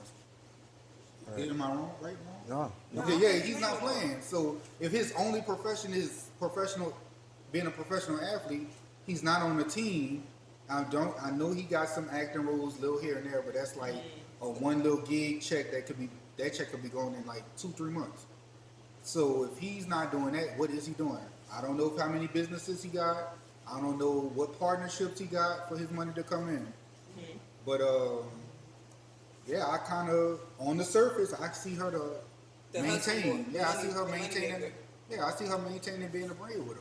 The money maker. And based on him being married to her, I could see opportunities happening because of her. She is an executive producer. She is a director. She's a film director too. So it's just like, yo, put my husband on. You know what I'm saying? If y'all gonna give me the gig, y'all know my husband he got the popularity, he has the looks, he has the aesthetics or whatever, he can act decent or whatever. And if part of her stipulations for getting a gig, whatever, is putting her husband on or putting her ex-husband on, then let that be that. But I don't know what he do to really get money. More. Yeah, I don't know what he do to get money. So, I can see her be the money maker more. No, I'm just keep it real. I don't know what he do. I know what she do to get money. Fuck, I mean, she busy. It's out there. She's at Fashion Week. She booked. She hosting. She Doing directing. concerts, She's movies. acting. She got another single coming out. She got the relationship. She's out there. She had Super Bowl. And mind you, I seen Tiana Taylor since the Sweet 16 show. Mm-hmm. That's how she really started. Yeah. So mind you, I never at that time knew that she was gonna make a come up. During that time. So yeah, she make the money. During that time, the way we look at it, like in 2025, He was she like making a more YouTuber. money than her though. It was, but that shit It was. it's dead. It's dried up. No, I don't know. No shade. I just don't know what else he do. I don't know what else I he do. haven't Like, done the research. Like I haven't done the seen research. him in College Hill. You the wanna know what's Celebrity funny? College Hill. What's funny to guys is that everybody skips the part of how you don't know his NBA money wasn't helping her get in these places Could be. as well. Could be. It could be saved. It could be Now invested. that he's done his career, now he ain't got this like the way people girls think is crazy. He could. My also money have done invested in helped you restaurants. get around, get in these rooms, do this, do that. When I was getting those NBA checks of fucking 20 million, 30 million, 50 million. Hopefully he invested. You get what I'm Yeah, saying? hopefully he did do that. His investment was Better probably be her. smart enough to do that. Like, That's the problem. That's why you should have kept a separate house. He wants to go and put. Let's just say. Fellas, stop investing in these chicks, man. Make them get it out the mud or go X another motherfucker Man, for y'all it. better start investing in your own money. Stop investing in these women, Invest in bro. your own You can money, you hear just what they say, like Oh, hold up. that's crazy, bro. Like that is crazy. That's another thing with Cardi B. The Cardi B and Offset thing. It's like, dang.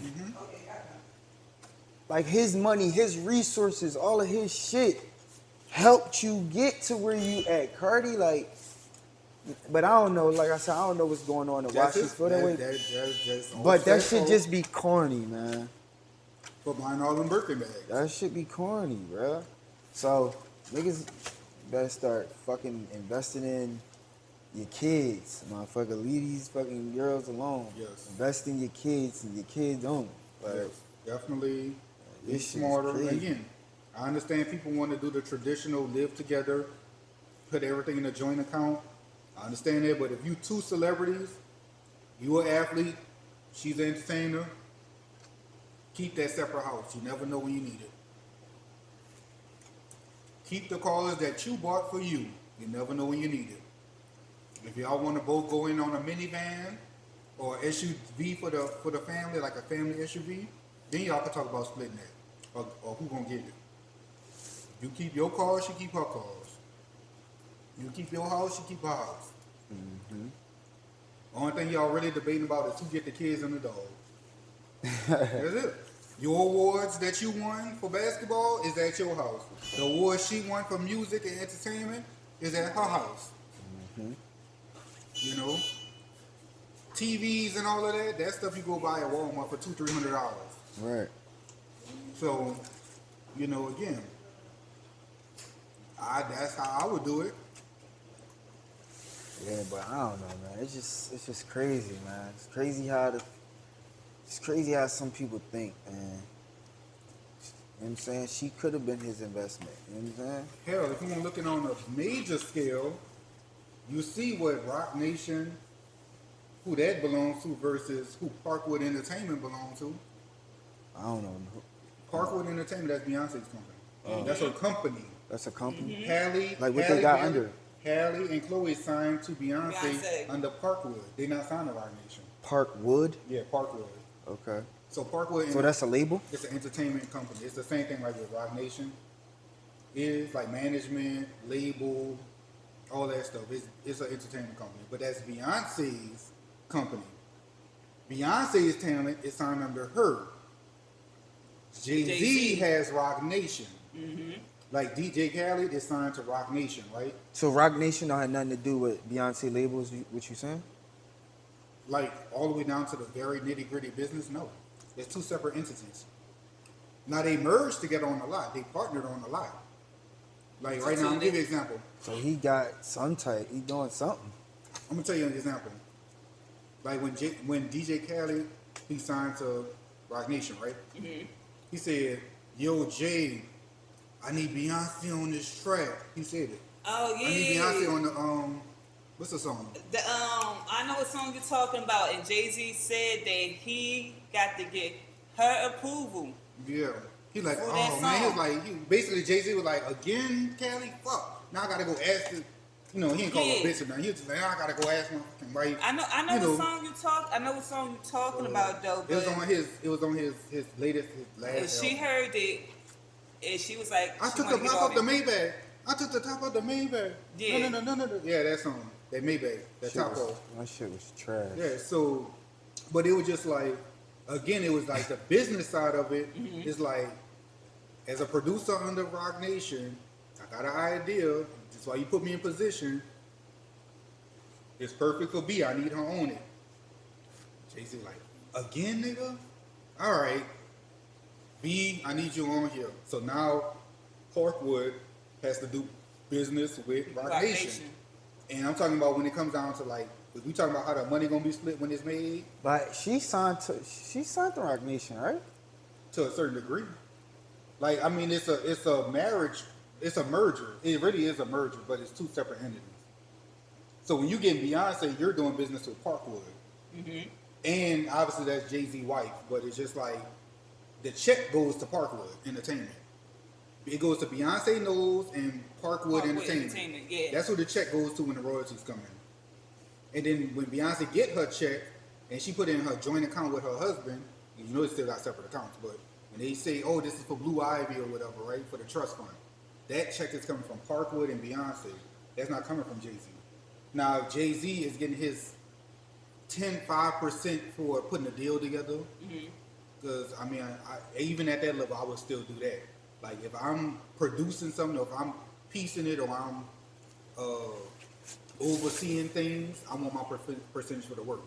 So when you break it down all that money, it's just like Rock Nation is rendering a service from Parkwood. And that's just what it is. Like, That's how business is majority of the time. yeah, so when everybody looking at Beyonce, they looking at it like, oh, Rock Nation behind it. Yeah, they behind it, but the companies that's doing it is Parkwood. It's not Rock Nation. Now, granted, they might have a Rock Nation artist because as long as she could give them the opportunity, that's more money that's still coming into both households, Rock Nation and Parkwood. So that's how, on the business end, it makes sense, and it's just straight up on paper, easy to read. That's how we split shit. So yeah, it's like no matter what, they even at that level have two different entities. Now, even though his been longer lasting than hers is, as the inception of being locked in, then that's where they have to just go ahead and make that merger happen without the distractions. Right. So Yeah, that's how I see it. No matter what level you is, if you at a Tiana E9 level, still have your separate entities and your separate houses. Y'all hear that? Separate accounts. Yeah. Separate accounts. And y'all can still have a joint one that the least amount of what y'all own is in there. If y'all feel like, oh, well, we got an account with $2 million in it, that's joint. Now y'all worth $60 million together, but you got one account that has $2 million in it that y'all can access. Let that be that. Separate accounts. Be smart. Smart. You never know how long it's going to last with that person. So be smart. What about it? Yeah, that's just my take on it, man. They put themselves in their own head sometimes. Yeah, that's just something I saw. I saw the who Tiana Teller and her husband shit. That shit was crazy when I just seen the breakdown of it. I'm like, damn. Yeah. But that's how that shit go. But let me see, what else I seen in the what else been going on? What else happened in the news? What We else still I on see? entertainment, we on politics, I mean, you don't want to go to Alright, so politics. y'all know I gotta get hype. I gotta get hype. I gotta get hype. I gotta talk this shit. I want me some money today. Juicy, thank you, bro. Fucking thank you. She cheated. I want my I ain't cheat. She cheated, I bro. want my money, bro. Yes. I called it. If y'all didn't watch, not the last episode from what, last Sunday, and we placed a bet. Me, my boy Stacks, and Kira's brother. We placed a bet, right? On who was going to be narrowed down to the last final two. Now, we all had switcheroo. We no doubt, we said, yeah, she's going to be in there. Switcheroo. Now, our second person, we had different ones. He choose Bay, Kira's brother choose T-Mac, and I choose Bambi. And my girl won. I said it's going to Out be of there all to Bambi people, and switcheroo. that's- I said it. To me, that shit was crazy. Like, out of No, all it wasn't. I called it. I told you why. out of all people, I knew she was gonna be on the show for a little bit because she do make the show. Yeah. But for her to win the whole job, I got that you message. cheated, man. I got that message from him, the DM right. So I'm like, Bambi better win.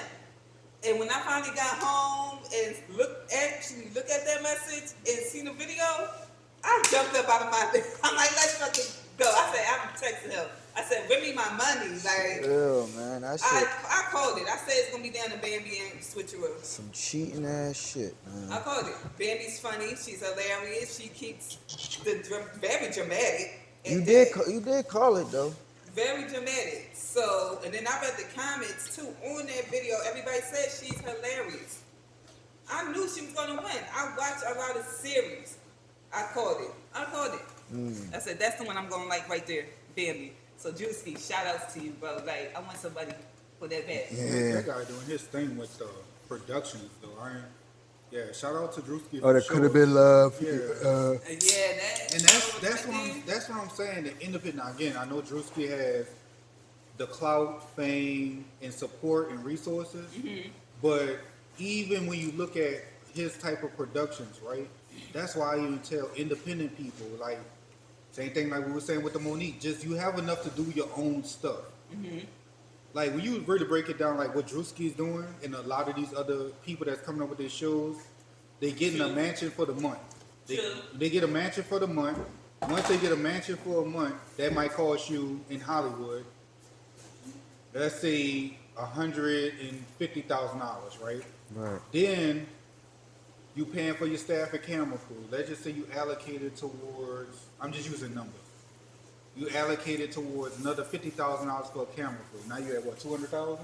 Yeah. And then let's just say the vehicles they needed, like the Sprinter vans and stuff for the cast members.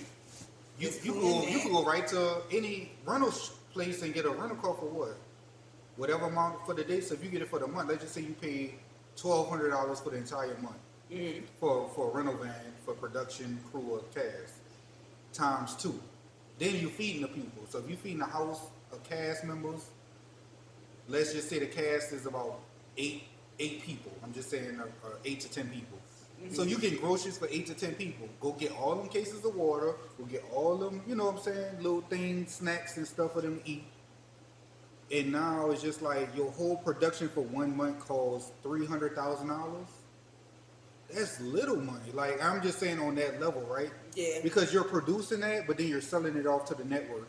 And then you getting a sponsor, like I think Drewski had Racxx Cannabis as a sponsor. Yeah. And they gave a $50,000. $50,000. $50,000? That's just the prize money? You know Canes gave at least $250,000. And I don't know, I wasn't there, but what I'm saying is it's easy for Racxx Cannabis to say, I'm going to sponsor this, because if they do an event, they easily cutting $100,000 check to be a sponsor at a festival or something. So again, if you're able to say make a whole TV show off of $250,000 or less than $500,000, then if you're a celebrity, going back to Monique, if you put up $1 million, imagine what you can do. Because that man made a whole season off of what I just added up off the top of my head of under $500,000. I don't know, them cribs. Them But cribs was big. Yeah, but Renting that out for this Bro, shit. the That kids shit. be crazy. That's That let's see alone. how much a house like that costs for 1 month. Even Kai Cenat did it. Kai Cenat did a 30-day match. Yeah, that shit. Let's just say costed- he rented that mansion he had for 2 months. How much does it cost for 1 month? Times 2. 2. Because again, they had to set it up and all of that. So that's what I'm saying. They rented it at least 2 months worth. They was only there for 1 month filming. Yeah, because the show was like only. So if it what, takes episode 15 6? days to set up the house, camera equipment and all of that, and another 15 days to break it down and clean up the house like it was in its original state. So let's just say you paid 2 months worth of rent. How much was that house for 1 month? A grip. Why do you think? And again, Dang, I'm not there, but I could tell you what these people are doing. Why you think in the summertime is when a whole streaming community start going to destination spots for 2-3 weeks or whatever? They're not in their bedroom no more. They're like, oh, we going to New York to get a penthouse for the summer. Oh, we going to this place and getting this place for a week. Oh, we going to this place and we getting whatever. Kai Cenat, I'm going to get this house in LA for 30 days of streaming. He just paid the rental fee. So if you say that rental fee for the house he was in was $250,000, but yet he racking in $12 million off subscriptions, he paid his security team for the month a flat $500,000, probably less than that. You know, whatever the day rate is, times 30. You feel me? You got your personal chef who's probably part of the team that's already on your salary. That easily can make $30,000, $1,000 a day to feed everybody. You know, just in your pocket, not what it costs, but just $1,000 in your pocket. Just while I'm streaming, you just bring me something to eat.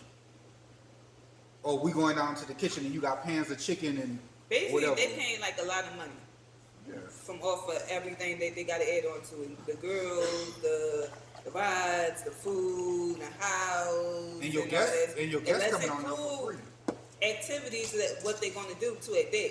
Yeah. Right. Let's include that. You basically add that all together, you ripping out a lot of money. Right. And the celebrities that's coming on there, I ain't saying everybody coming on there for free, but you got celebrities coming on there for the free because why? That's a platform for promo.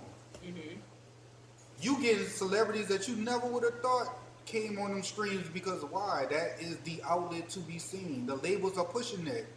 The labels is like, nah, you gotta get on Kai Cenat stream because why? That's the audience. He has literally 3 million people watching him right now. You can't get that nowhere else. Like you can't get that on TV. You can't unless it's the Super Bowl. You can't pay for that. So you could get accepted by Kai Cenat. Kai Cenat gonna accept you, and not just Kai, but all the other streamers. I'm just saying his popular name. But all the other streamers, they're gonna get these celebrities regardless, and they want these celebrities to come on because to them they're still new. A streamer is thinking like, I'm still new, so if I could get Chris Brown, Soulja Boy, Nicki Minaj, why you think Nicki Minaj went on there? Cause what she did, she's releasing an album. She has to promote a tour. She has to come down to say, hold on, he got all the viewership that I need to promote in one spot. And all I gotta do is show up and I'm relaxed. I'm still do my glitz and glam, but I'm relaxed. It's not traditional where I have to go on live TV. So many rules of things you can do and can't do. It's so exact. It's a free fall.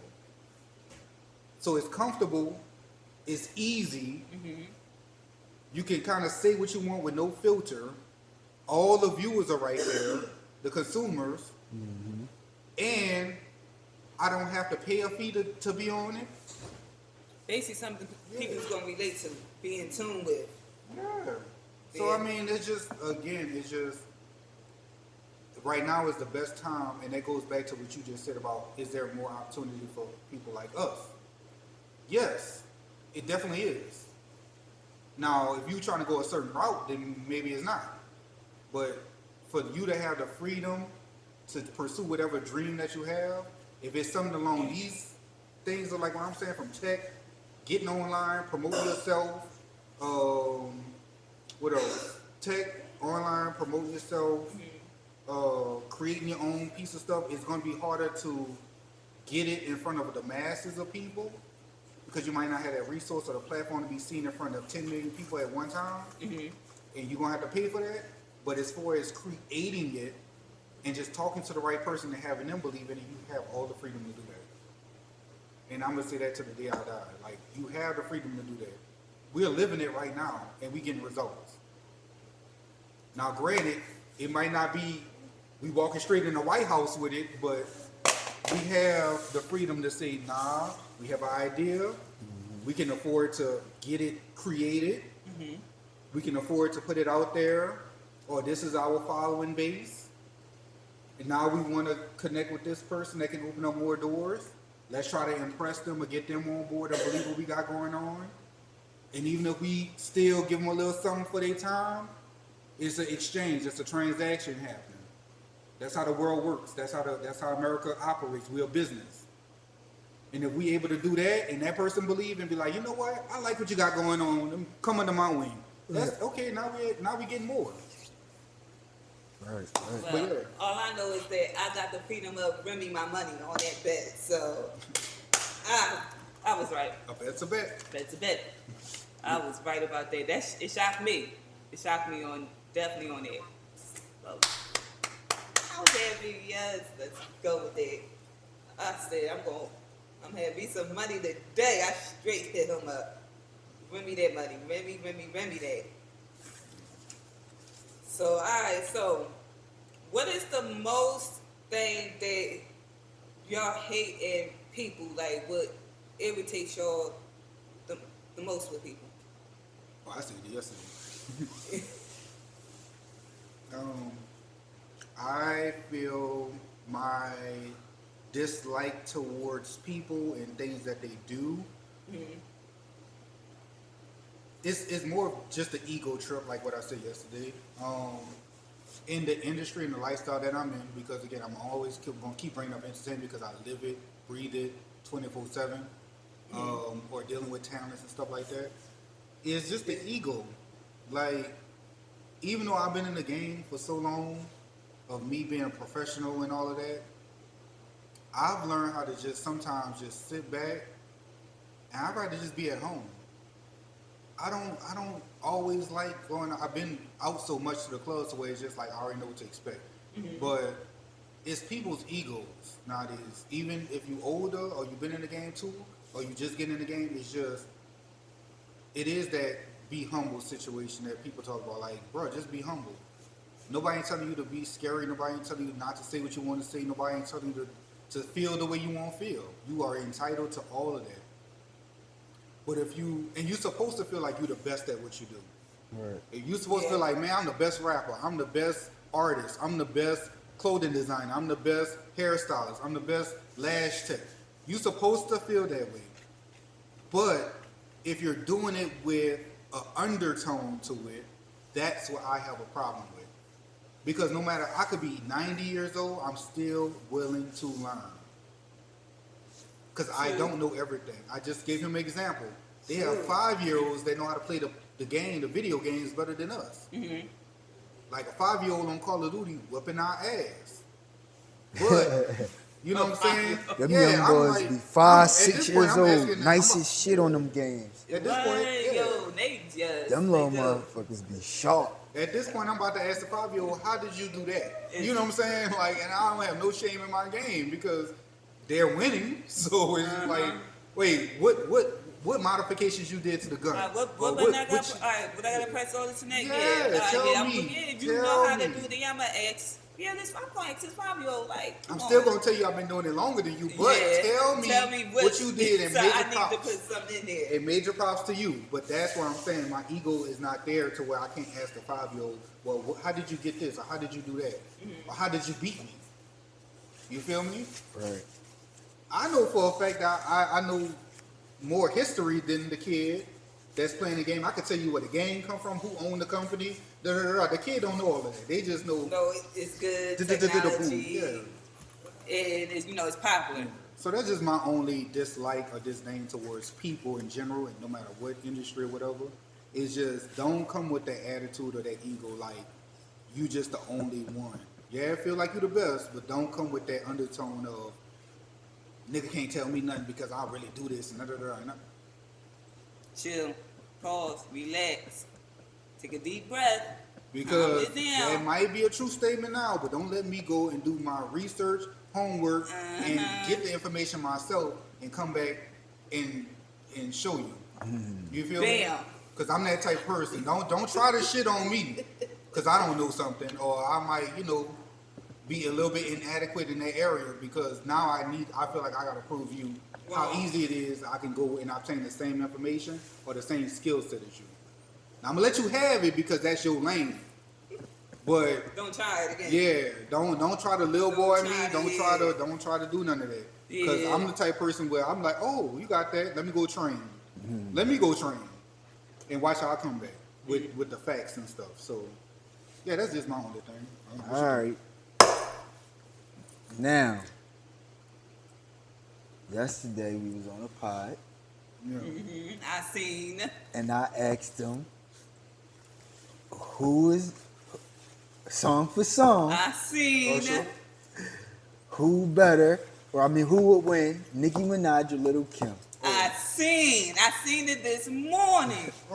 I know. I'm gonna speak my mind on you this. Go ahead. I'm ready for it. You let me know how you feel. You are entitled to your opinion, and I'm gonna stand 10 toes on how I feel. But go ahead. I was like, yo, okay. So that's two. two. I was agreeing with you. That's two. Okay. Until you. Because I know I wasn't. Me until I with Nicki Minaj, I'm like, I know who to wait for. That's He two. switched. That's two. And with Nicki Minaj, I'm like, bro, I said, I know I'm about to point this out. Yes, you're right. Lil Wayne discovered her, but he wasn't the only one who did it first.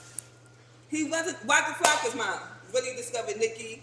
Yeah. French Montana and she did Fendi. She did the DVDs and all that. Yeah. Who else? Gucci Mane. Yeah. I'm just told you that Nicki catalog is longer Man, than if Lil' we do Kim. freestyle, battle for battle, blow for blow, yes, Kim could come at her. Kim could come at her. You just said, you proved my point. You just said freestyle battle. That's that underground real hip hop. It's a big difference. Nicki is commercialized. And she is trained And Lil' Kim. I agree with that, yeah. Lil' Kim commercial too. Commercialized, yeah. Lil' Kim commercial too. But her success, too. but we're saying the success of what it actually is like. Are we seeing Lil' Kim on? She did an MTV award. She done that. But what I'm saying is, it's 2025. Okay. I'm not talking about doing her area in the 90s or Right. Nicki Minaj era doing the late 2000s or early 10s. I'm not saying that. We're talking about 2025 to this day, right? If we was to say who would resonate more to the population or the overall consumers, who will it be? Because the older people, like in their 40s, Ryan, get up. The older people in their 40s, yes, they're going to say Lil' Kim because that's their era. But are the people in their 40s and 50s out there running to the Lil Kim tour when she go do the stadium tours and all of that. You know what I'm saying? It's like the availability of your fan base. That's what I'm trying to really, really get down to. Who's available, who's going to spend money, and what the numbers going to look like on the charts, consuming listeners, and hard ticket sales and all of that. All right, okay, That's the only way you comparing them. Because when you say music, that's very opinionated because anybody can say, I like Lil Kim more. And that's true. Yeah. Or, you know what I'm saying? And you supposed to like who you like. I'm supposed to like who I like. But when I'm talking on the business scale Facts is facts. and numbers on the chart, if we put out numbers today, Facts is facts. Man, Nicki I'm Minaj still gonna get going more with- numbers than I'm Lil going Kim. with Lil Kim. And I Okay. think we all said Usher and Chris Brown. Oh yeah, I We said all Usher. said Usher. Yeah, Usher. I said Usher. Don't get me wrong. Chris Brown can I outdance love maybe. Chris Brown. I'm a fan of him. Okay, love his music, but I grew up more with Usher since Yeah, elementary he got school. them. He got them stable hits, He man. got hits, but hits, And even but if you hits. didn't grow up with Usher, you still even if you, You grew can up, still listen to him. you still have to sit up here and say, You gotta give him his props. I mean, Usher did Super Bowl. He had a Vegas residency. Mm-hmm. You know what I'm saying? On top of Right. it, Chris Brown has done a lot of successful things, but he has yet Not to do a to Super Bowl accomplish those big, major milestone moments. or perform in Vegas. Right. So again, it's just all, and he's hosted, but he hasn't had a residency. So those are the things that all factor into not just the level of success, because obviously Usher has been on longer than a Chris Brown, but it's more of where the value is at. When you comparing Usher and Chris Brown, who holds really the most value? Chris Brown could be the most liked, but who's The going to most spend value? more of the risk bag and all Usher. of that? Usher, yeah. Usher. And Oh, man. again, when you say song for song, they can go song for song because Usher got the You gotta catalog go of music. Usher, though. They can go song for song for Chris And Brown. they got a feature hit together Yep. too as well. They both can dance. They Gotta both go- can gotta go Usher. sing. Usher can't rap. Chris Brown can. That's one of the things I would say. Chris Brown got over Usher. The rapping. Acting, okay. And this is how many movies Chris Brown did? Usher did many movies now. He did many movies. They made okay, both of them did. So they both got that in acting.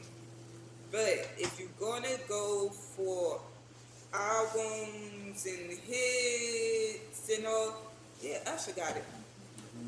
Usher got it. He got a lot of feature hits with people on that Confession album. A lot of Every song was a hit to me. Every song. every song from My Boo. He's not gonna top My Boo. He's not gonna top Superstar. He's not gonna top Yeah. He's not gonna top Lovers and Friends. He's not gonna top Throw It Back, with Jadakiss. That album right there, that Confession album right there is fire. Just like Chris Brown, he got the exclusive album. Wall for Wall, Picture Me Rolling, Give Me That, Picture Perfect, Kiss with You. To me personally, I'm gonna sing both of their songs. Yeah. But I'm Team Usher Yeah. on this. Team Usher. Yeah, Love both Usher, of their songs, gonna sing both of theirs, but it's Usher for me. yeah, Usher got that one. Usher. For sure. But, I don't know if y'all seen when Chris Brown just did his Africa concert tour thing. Oh, I see When that. he was up in the air? Nah, he got Usher beat on that one like that. When he was in the air? Yeah, he was in the air, but this was I the seen biggest. that. This I is the biggest seen stadium in that. Africa. That or concert was the most sold concert. He was that Michael Chris Brown Jackson did. status. Then he got his Michael Jackson moment. So now we talking about in Africa. Nah, that's a different story. That's a different story. I mean, Chris Brown might got Usher, that. Usher might got to sit down under Chris Brown when he come down to Africa Johannesburg. Now they worship him like Michael Jackson out there. But again, it's all based on the scenario. Where we at, what we specifically talking about. Like I said, I feel like Usher can not Usher. I feel like Chris Brown Can would outdance. outdance Usher. Yeah. That don't mean Usher can't dance. It's just Chris Brown got some stuff in the Stuff arsenal. for him. Yeah, he If did. they was Come to- on, you ain't seen stuff to Yeah, yo. 'cause you ain't that, crunking, Usher. You ain't doing no crump that battle. flip that he You ain't did doing with that that. one stand, bro. I don't know, like Usher, you not Now being Usher, that. you got the thing on skates. Like Chris Brown can't skate, but you got skates. But when it comes down to some dance moves, Yeah. I think Chris Brown, Chris Brown got it. he might got you. So He ain't no might. I think he do got him. yeah. I think he do. He's going to be. Chris Brown's going to be. He's going to be past Usher. So again, Usher, we giving you Your the pride. hat. We giving you the hat. But as far as we have to keep it real. Chris Brown is neck and neck with you, and it's only because it's different eras. That's it. Now, if they was in the same era, now this would be a real big ass debate. Right. Because again, y'all in two different eras, y'all wasn't out at the same time. Usher That's got true. his success and went on, and then that's when Chris Brown entered the chat. So it's just like y'all can't even compare the two. Same thing with Lil Kim and Nicki Minaj. You can't really compare the two because it's just two different eras. Because you gotta remember No. what I said yesterday. Oh, go ahead. Lil Kim had hard physical sales. She still was trained under that whole East Coast West Coast beef rivalry. True. So she know how to beef. She know how to strategize and be petty. That You is feel true. me? She know how, if she got to write a bar or whatever, she know how to do all of that. That's way different than how Nicki was knows. trained. Right. So again, it's gonna be entertaining, but it's coming from two different eras of pettiness and levels of battle. Again, I know we talking about song for song, but I'm still thinking about what antics are they gonna pull. Battle for battle, blow for blow. Yeah, because like when Drake and Meek Mill had their battle, Drake had a whole presentation on the jumbotron. You know what I'm saying? Meek Mill thinking, nah, I'm just gonna say what I'm gonna say is gonna go viral. This nigga Drake didn't put out a whole PowerPoint on every lyric on the fucking song and clowning your ass. Like that's strategy. Yeah. That's something to like add up to the hype and the antics. You know what I'm saying? Yeah, that's true. That is true. Because the reason why I picked Lil Kim and Nicki because who comes after Lil Kim? I would say it's Nicki. It is. On that superstardom level, it was Nicki. it's Nicki. Yeah. There was no other female from Lil Kim era till Nicki Minaj era where that torch really was like, it's a battle. Yeah. It wasn't and even, trust me, there was women that was rap like Rashida from Love and Hip Hop. Yeah. It's just like, It's or other women like Trina, Rashida, Diamond from Primer, Well, like Foxy. Diamond and them Foxy. Actually Foxy was supposed to be the next Foxy was that Yeah. Lil Kim era, so that was the Yeah. battle, but Lil Kim won that battle. battle. If you talk about Foxy and Lil Kim, we already know Lil Kim won that battle. yeah, that was Foxy- it. It was only room for one, and it was just like, it's Lil Kim. Because that would have been actually next person, but come on, Lil Kim. And Lil Kim can't beef with no Queen Latifah, MC Light, or She can't. Salt and Pepper. They Like that was different. just Because They they the different. OGs. they OGs. the They been original there. pioneers. They had to really work hard for this, like Right. to fight for. And they were marketing two different things. They're talking about Black Power, women equality, Women and Lil Kim over here equality busting and it all open, that stuff like showing that. titties and ass. Like Yeah, so So that's we- why I picked. yeah, Lil I Trina know was you one heard of me them- on the radio. True. So, Like, Lil Kim, yeah. Trina was the only comparable person to Lil Kim that come with the sex appeal, the Mm-hmm. nasty talk, all of that. But then that's Miami, That's Miami which is its vibe. own little culture, Mm-hmm. and it was not comparable to theirs. So it's just like it's two different. With the Because Trinas Miami is and like Trina. more Trina like was on, yeah. hype. They hype with their music. Yeah. So Trina was like more hype with hers. Look, Yeah. Kim is like she's like going hard. You know it what was I mean? hard, but like, she talking that that shit. shit, Lil' like Kim. that shit, like Bruh, you Because- play them hits, them things that what? man, Yeah, Lil nah, Kim Lil was Kim was talking that. Come on, she talking talk that. that Money, power, shit. respect is the key to life. Money, power, respect what you need Lil in life. Kim on you the see track. the life. It's the Jeez. key to life. I just Come hate on. what she. I just hate when she did with the whole body Yeah, we on the situation. podcast. I ain't If y'all ever would have seen how Lil Kim looked back then in the 90s, Lil yo, Kim. that Lil Kim was bad as shit. Yeah, that sucks. That sucks for Lil Kim. sucks. Bad as shit. But guess who got her dressed up like that? Biggie.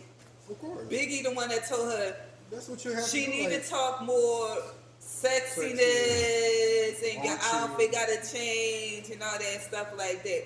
Like, compared to, okay, Nicki. He brung the under hoe being out of her. Lil Wayne. Okay?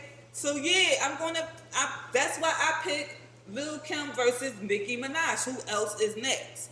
So matter of fact, I don't know if you remember this, but when Nicki Minaj first hit the market, like getting under Lil Wayne belt, or maybe it was like during the Fendi days or whatever. It definitely was around the transition from Nicki Minaj from Fendi, the documentary, DVD that they had and Working with Lil Wayne.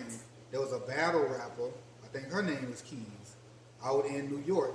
If you really was day one with Nicki, you know who I'm talking about. It's a battle rapper. But she was hard up. She was like the Remy. Oh, we forgot Remy Ma's name. I meant to Remy Ma. Like, but it's like she had gonna say that something hard up different. Remy Ma New York thing, and it's just like female wearing Timbs with a puffer coat on, all grimy. That's cool. But Nicki came with the soft Barbie concept, because remember that whole Barbie thing is a concept that nobody played on before. You know, so it's just like when you got Nicki Minaj doing that, you had this battle rapper girl. You had this battle rapper girl from New York who was going her hardest trying to make Nicki Minaj beef with him, and she could not get Nicki to really beef with him. She spoke on it, but it just was like, why you trying to traditionally beef with me in Tim's, a puffer jacket, and all gangster? I'm selling a concept of soft Barbie. Nicki Minaj, Nicki Lewinsky, I sleep with girls and guys. You know what I'm saying? Like, Nicki had a whole concept that just surpassed her. And that girl just was left in no Remy Ma, I don't know. I feel like she had like one good song. Man, no, she had, Remy had one good song, man. If she didn't go through that lockup situation and all that. It was definitely a battle with her and Nicki for sure. Bars, There was no battle. Bars, you gotta listen to Remy. Nicki blows her out the water. You gotta She do, listen to but Remy. it would have been bigger than what it was. Like, they already had beef. But if Remy never went to jail, this is my opinion. If Remy never went to jail, the way that Cardi and Nicki is beefing would have been Nicki and Remy beefing. But they would have been on the same level. See how you can't really compare Cardi and Nicki? Would not. Remy got bars. I can tell she got bars, bro. That's cool. Listen, y'all talking. Okay, yo. so you talking musically? Yes, Remy does. Got bars. But She Remy hotter. don't have the sex appeal. She don't got the sex appeal like Nicki do. That's what I'm saying. Nicki came with a concept. She don't have the sex appeal how Lil Prim had. Nicki came with a concept that won for Remy her. don't have. That's why I agree Remy. with you. I agree. I feel like Remy, if you compare what Nicki's brand is and Remy, Nicki for sure, yes. But they would have been pinned up beefing with each other because they're both from New York.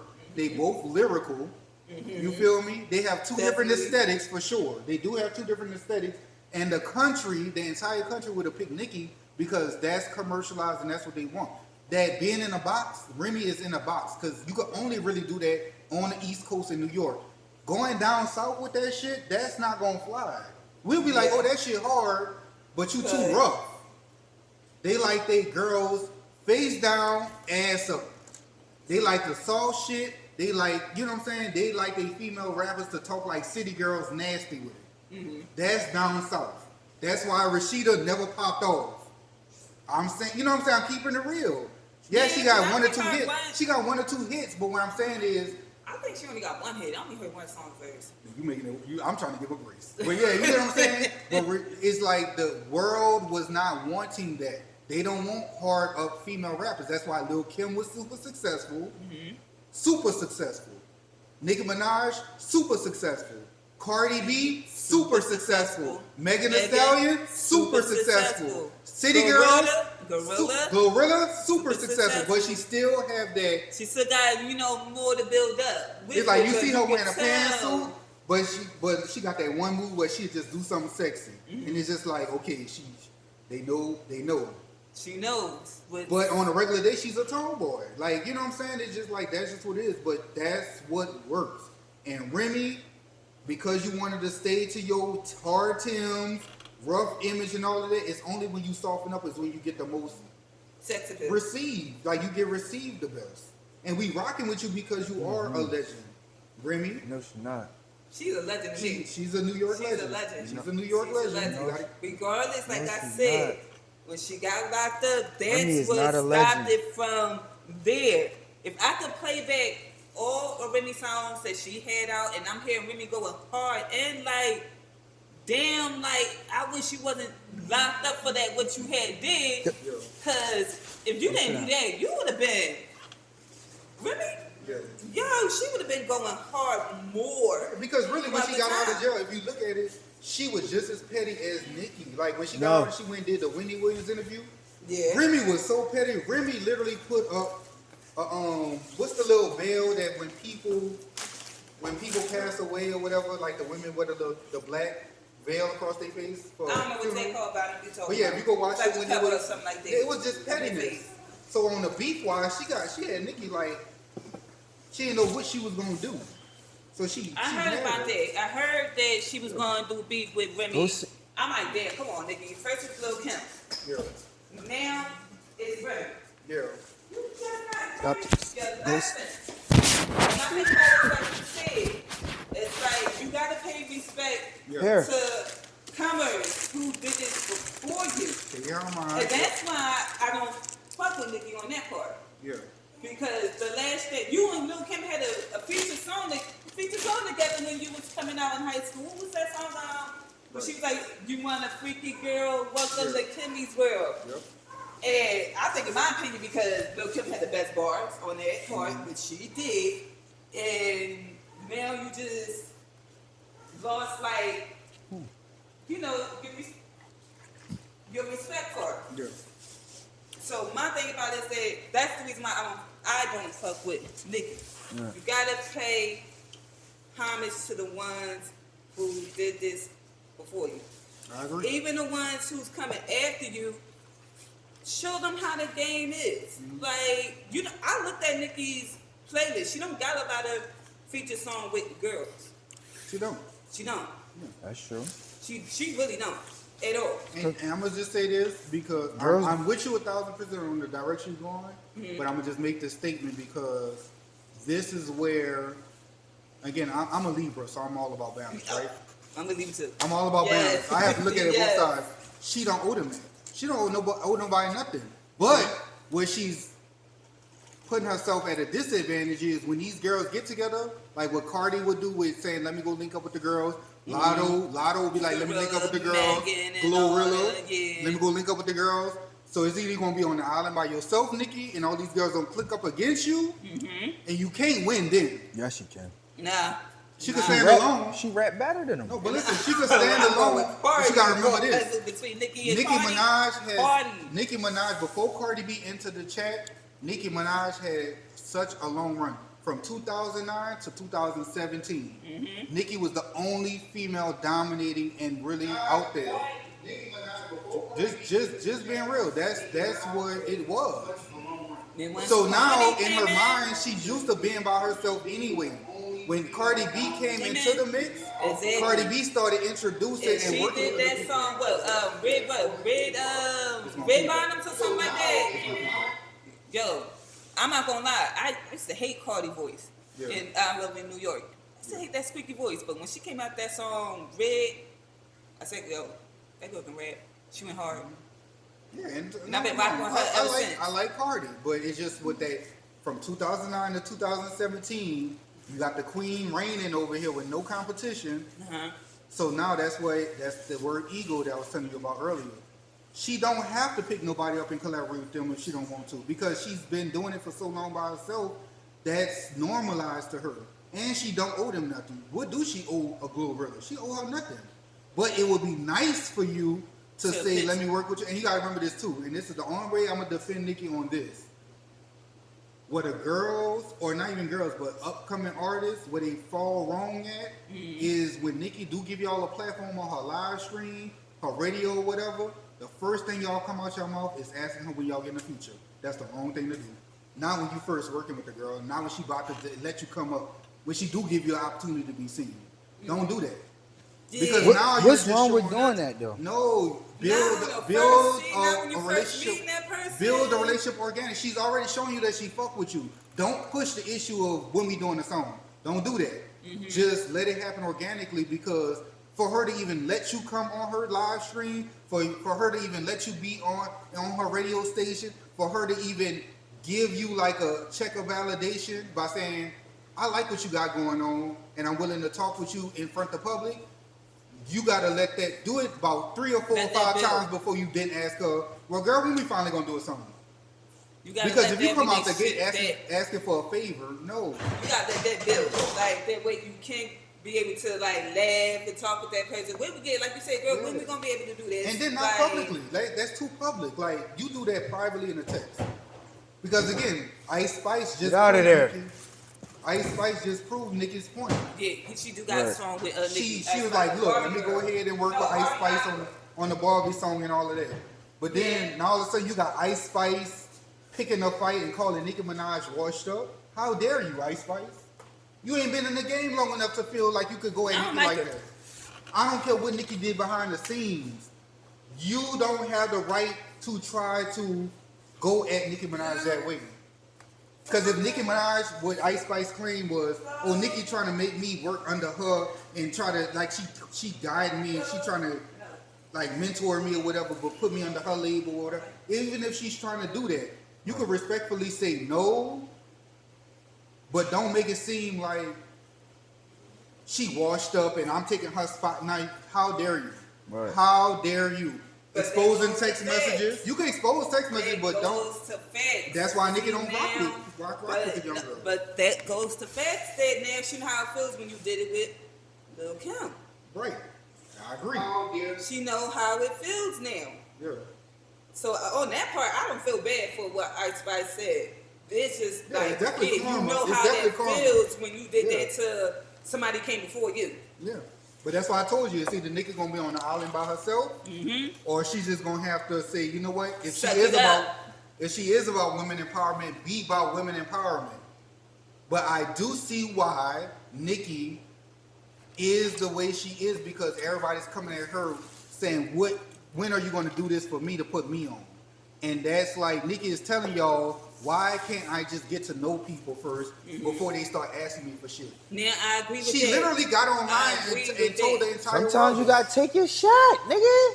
You do, but you already connected. They know, You already know linked in. Nicki is not a woman's person. So when Nicki is embracing you or giving you that time, nigga, you got that window. You gotta And then shoot Nicki for could that then shit. respond the way she wants. She can, but then how is she mad at that, bro? She gotta It's understand not that her. she mad at it, but That is, if you telling somebody, oh, well, why you asking me for stuff before? It's like, bro, because niggas she need- wants to be. She wants. She's you gotta go for that shot when you got it.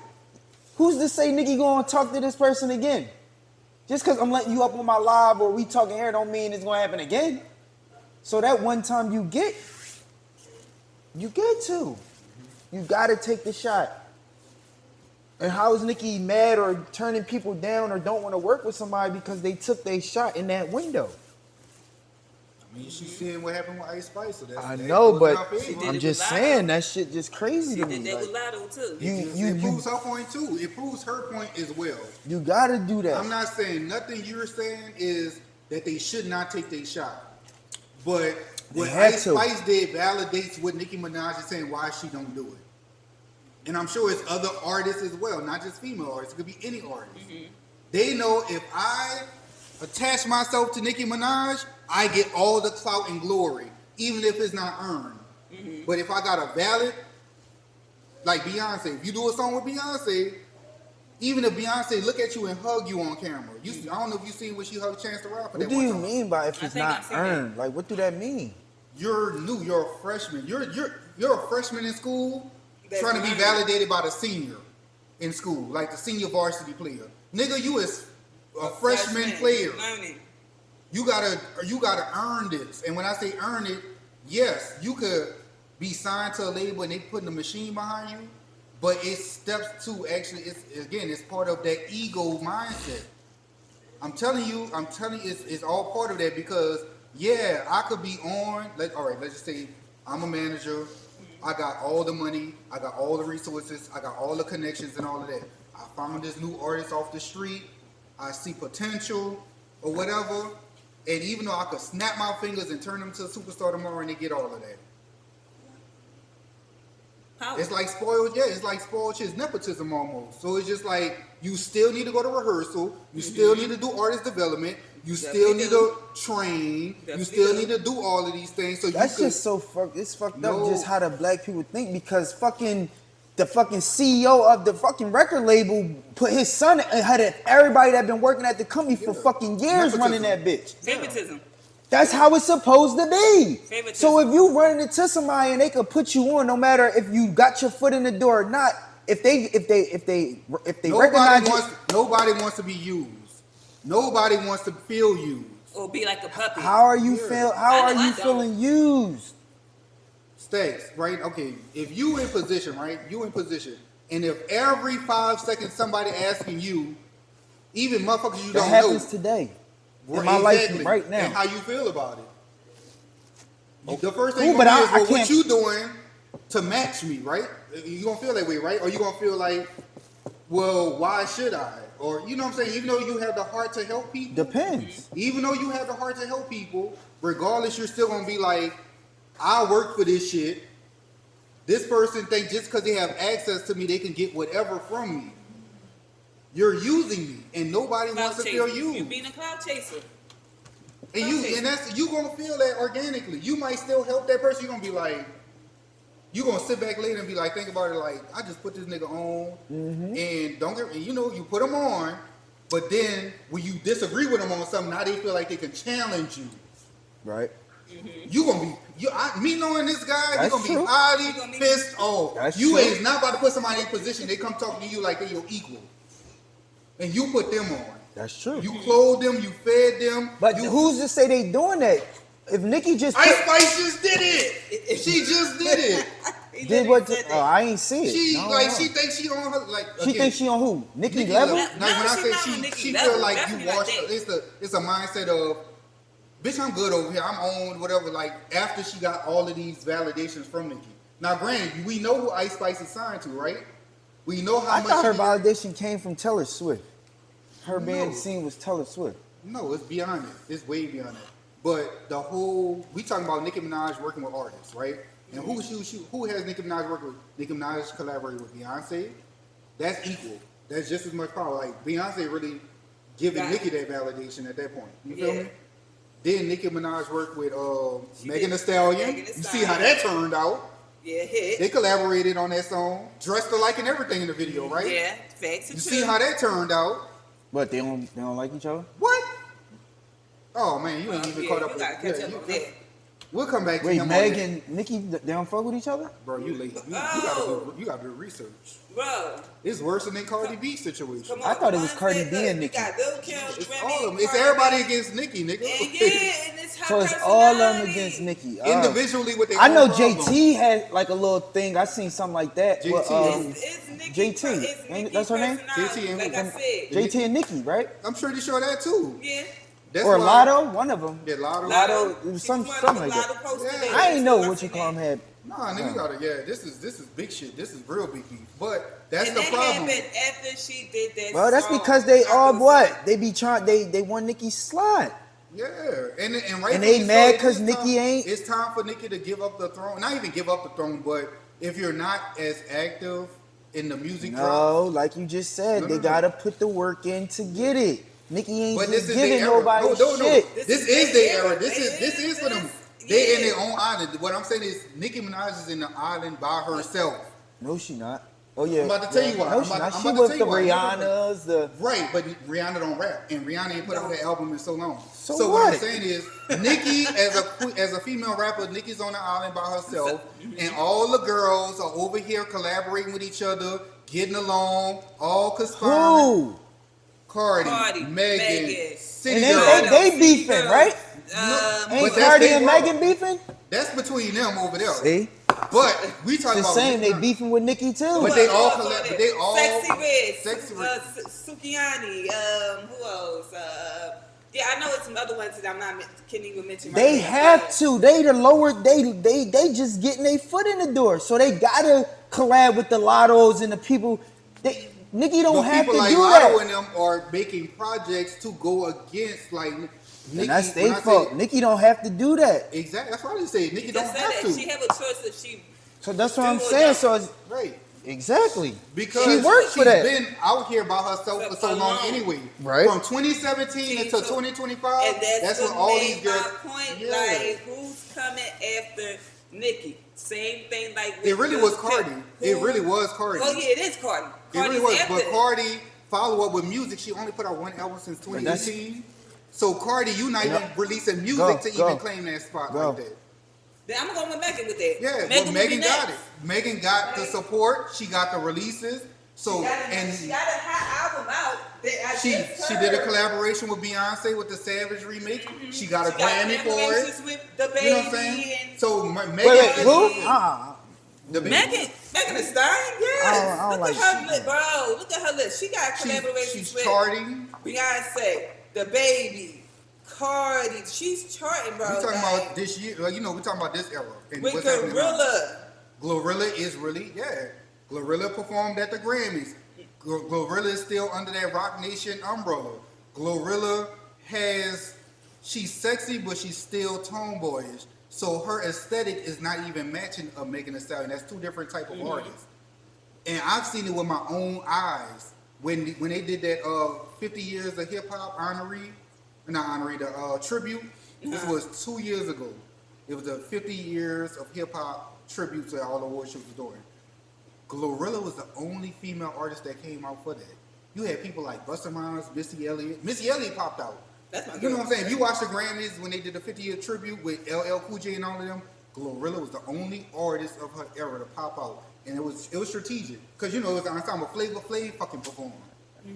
You know, it was like a 8 to 10 minute set, but you know everybody came out, did a verse of what they song and all of that. But Glorilla was the only one. That's how I knew. I say no, they propping that girl up to be like the next commercialized Missy Elliott type of tomboyish but girly situation. And that's what it is. I didn't see Cardi B. I didn't see Remy Ma. I didn't see none of these. I didn't see Nicki Minaj. They don't even give her a fucking Grammy. You know, I didn't even see none of these people. Lotto didn't pop out. It was Glorilla. That's cool. I'm just saying, I don't see nothing wrong with Nicki not wanting to work with them. I don't see it either. But I don't even care. But the topic is, why is she that way? You know what I'm saying? Why don't she want to? And these are the reasons why she's reserved or willing to do it, because every time she has done it, to where the point where she's done the song, she's done the music videos, she's won awards with these people maybe. Every time she has done that, and these people gain more clout of being connected to Nicki Minaj, immediately right after that, they throw it back in her face and they fall out with her publicly.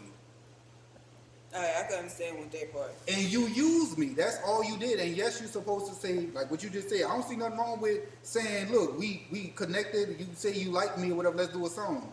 But it's just like every time I work with somebody and I really put them on, look how it blows back up in my face. Okay, but it's work. So are you worried about that, or are you worried about the money you got paid to do the shit? She don't have to do it. She could just do it on her own. But you done it. You did it. So you still getting something out of it. I'm pretty sure Nicki ain't doing it for free. Okay then. So why the fuck do it matter what you saying you did? You ain't getting. Now if she doing it for the free ski, and then now these niggas is coming back challenging her and all that, then that's different. But if they putting money in your pocket or they paying you for the shit, like the people like the then nigga they can feel how they want to feel. That's the record labels collaborating. So it's more so, yeah, she's doing it for free, but it's like, what's the royalty splits or what's the whatever. You know, you collaborating on that. She's now, getting paid. If an artist come to her and say, hey, I want a feature from you, and Nicki say my feature fee is $500,000, that's a transaction. It goes like that. But if it's like, hey, you next up Megan Thee Stallion, or shit, she did it with Sexy Red. Well, I don't think they did the song yet, but she brung her on her live stream, right? She literally, this was after the Megan beat. And I think, and I might be wrong, but this is how I remember it. When Sexy Red got on Nicki Minaj's live stream, it was like, it was mentioned in a way to where it's just like, Megan name was brought up some way. And Nicki gave her that look like next topic. She didn't say nothing about it, but it was just like, She didn't want to talk about it. it was like that look like, it could have been Cardi. It was something about a fall. It was either like a falling out. It was on the topic of Nicki, like what we talking about right now. And she gave her that look like, don't do it. You know, like, because that's feeding that energy or that's feeding that storyline. Like, we here to talk about you.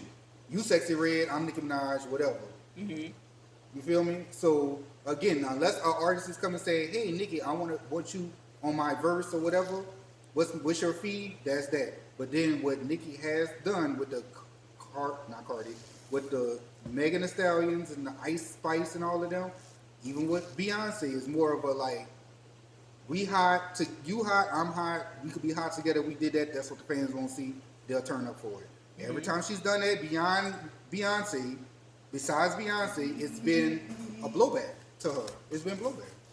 She's getting paid. So I don't understand why she's looking And to her, it's not even worth it. I don't understand why she's looking at it that way. If you feel used, bro, you feel used. If you're getting paid, If you feel used, again, I'm not in their business to know every detail, but on the surface, you could tell what's happening. I'm When just saying, the Nicki only Minaj way I get feel like she relevant- could feel that way is if she's not getting paid and she throwing these girls oops without no money, like how Drake do. Drake through Block Boy JB 905 look a lot. If Drake just hopping on your shit like that, not asking for no coin, no nothing, and then Block Boy JB come out and start talking crazy or think But what Kendrick or think said- he's what- bigger than Drake, What now you Kendrick can said say about that. Drake, But that seemed to be true. You It's said like, what? I said, what Kendrick said about Drake, that seems to be true. Drake is a culture vulture. He is. And again, I'm not faulting him for that because, again, he learned how to survive because of who his mentors and who he signed to, which is Young Money, Cash Money. Like, that is a strategy that worked for Drake for sure. But But What are we Drake talking? is Culture vulture? How? I think that strategy got to come on, switch up. Drake already know I'm a Culture vulture? How? Drake gonna latch on to whoever's coming in the game hot. Everybody in the industry do that. They should do that, but they don't. They do. Everybody, the new young niggas, everybody. Rick Ross go get a song with all the young new niggas. Every artist do it. So you mad at because Drake doing it? That's just strategy. I'm not mad at Drake for doing that. Nothing. I'm not Drake. Y'all But just what told is me he doing? Quavo It's not- hopping on these country artist nigga shit. So like what? He don't have the Migos. He have to. So every artist do it He is what have I'm trying to He don't tell. have the Migos. He has to. But that's what I'm saying. Every artist do it. If Every Drake- artist do it. Let me say this loud and clear. If Quavo is hopping on a country song, that's because the labels are telling him he should do that. Because again, he don't have the Migos, so what's the strategy to keep you relevant? Because you're not that interesting by yourself. You're not. Quavo, I like your style. I even That like has your nothing to music. do with what But what I'm culture- saying what is, you saying, no. How is Drake culture vulture? How is Drake a culture vulture? I don't Nigga, get it. even with the fucking streaming, didn't I not tell you? I predicted this. I said, bro, watch Drake gonna start streaming now. I said, watch Drake gonna start streaming. You mean Because like going streaming on is- podcasts or have his No. own stream? Both. He got his own stream now? Yeah, he did it. He collaborated with Aiden Ross. That's what, Not if he collab- going not- on somebody's No, stream, it's different from him having his own stream. They're building themselves up to do this shit themselves. Like when streamers first hit the market, I want everybody to hear me clear. And you and I have plenty of conversations about this. When streaming first hit the market, I ain't talking about YouTube and what we doing right here. I'm talking about the in front of the computer, the shit that Kai Sinet, ISO Speed, Aiden Ross, and all them do. That type of streaming. When that hit the market and we started seeing Kai naturally bring Offset, naturally bring Kevin Hart.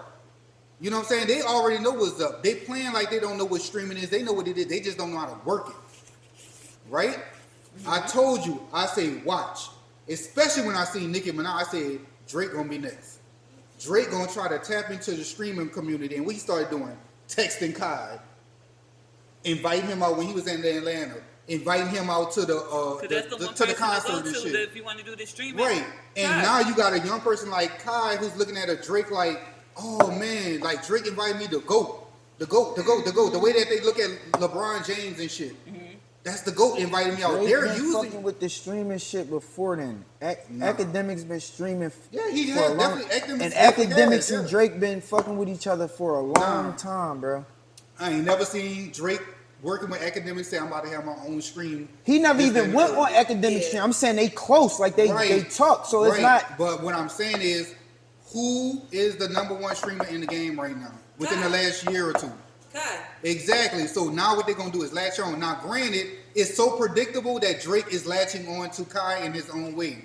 So what Drake is gonna do is say, well, let me get in the door with Aiden first, because y'all remember Aiden was streaming probably right before Kai, and definitely before I Show Speed, because he put him on. But what I'm saying is, getting into that streaming bag and learning how that shit work. Drake is gonna latch himself on, just like what I said Kendrick said in his rap. You can't say that until you see Drake start streaming. And he did himself. He had his own stream. Going on someone else's No, stream. he did not go on. He did not just go on. He had his own stream dedicated to kick.com/Drake, nigga. On who? He was on there by himself streaming, or he had It a was guest? his shit, and he had Aiden come on. No. I'm telling you, that ain't No. it ain't no. That was no. Aiden's stream. It was that was Drake's that was a stream. combined stream. It was a collaboration. It was a collaboration stream. But I need to get again. He has But every that's right not to want Drake to- just sitting there doing it They by tapping himself. into, he's dabbling into it, is what I'm saying. They want to know He'll how be that a- shit works and make you. Bro. He'll be a fool if he didn't. Exactly, Yeah. but he's not sitting there doing it. Dabbling in something and doing it is different. He'll be a fool not to do that. If you got everybody going to the streamers for interviews instead of going up to the radio stations nowadays and other stuff. That's what Drake would normally do. Go to the radio stations. If that's not the wave, and the wave is the link up with these young niggas that's streaming, why wouldn't he do that? Now, your argument would be if you could send me a clip of Drake sitting in his crib, how fucking Kai be, and sitting there talking to the audience, then I'd be like, damn, T, you definitely right. Like, Drake did start streaming. But for him to tap into other people streaming, of course, Drake is a big entity. He's about money. He's fucking Jewish. If I'm a go on Aiden stream, nigga, this is a collaboration. I want some money off of this shit. Drake is just business, nigga. That's business. Right. So you can't call him a culture vulture, bro. That's just bro. That's not. I don't see how Drake a culture vulture. When I say culture vulture for Drake, I know I'm using the words culture vulture. That's the easiest words I can kind of say to sum it up. What I'm saying is Drake's strategy is let me like latch everybody on- else's strategy.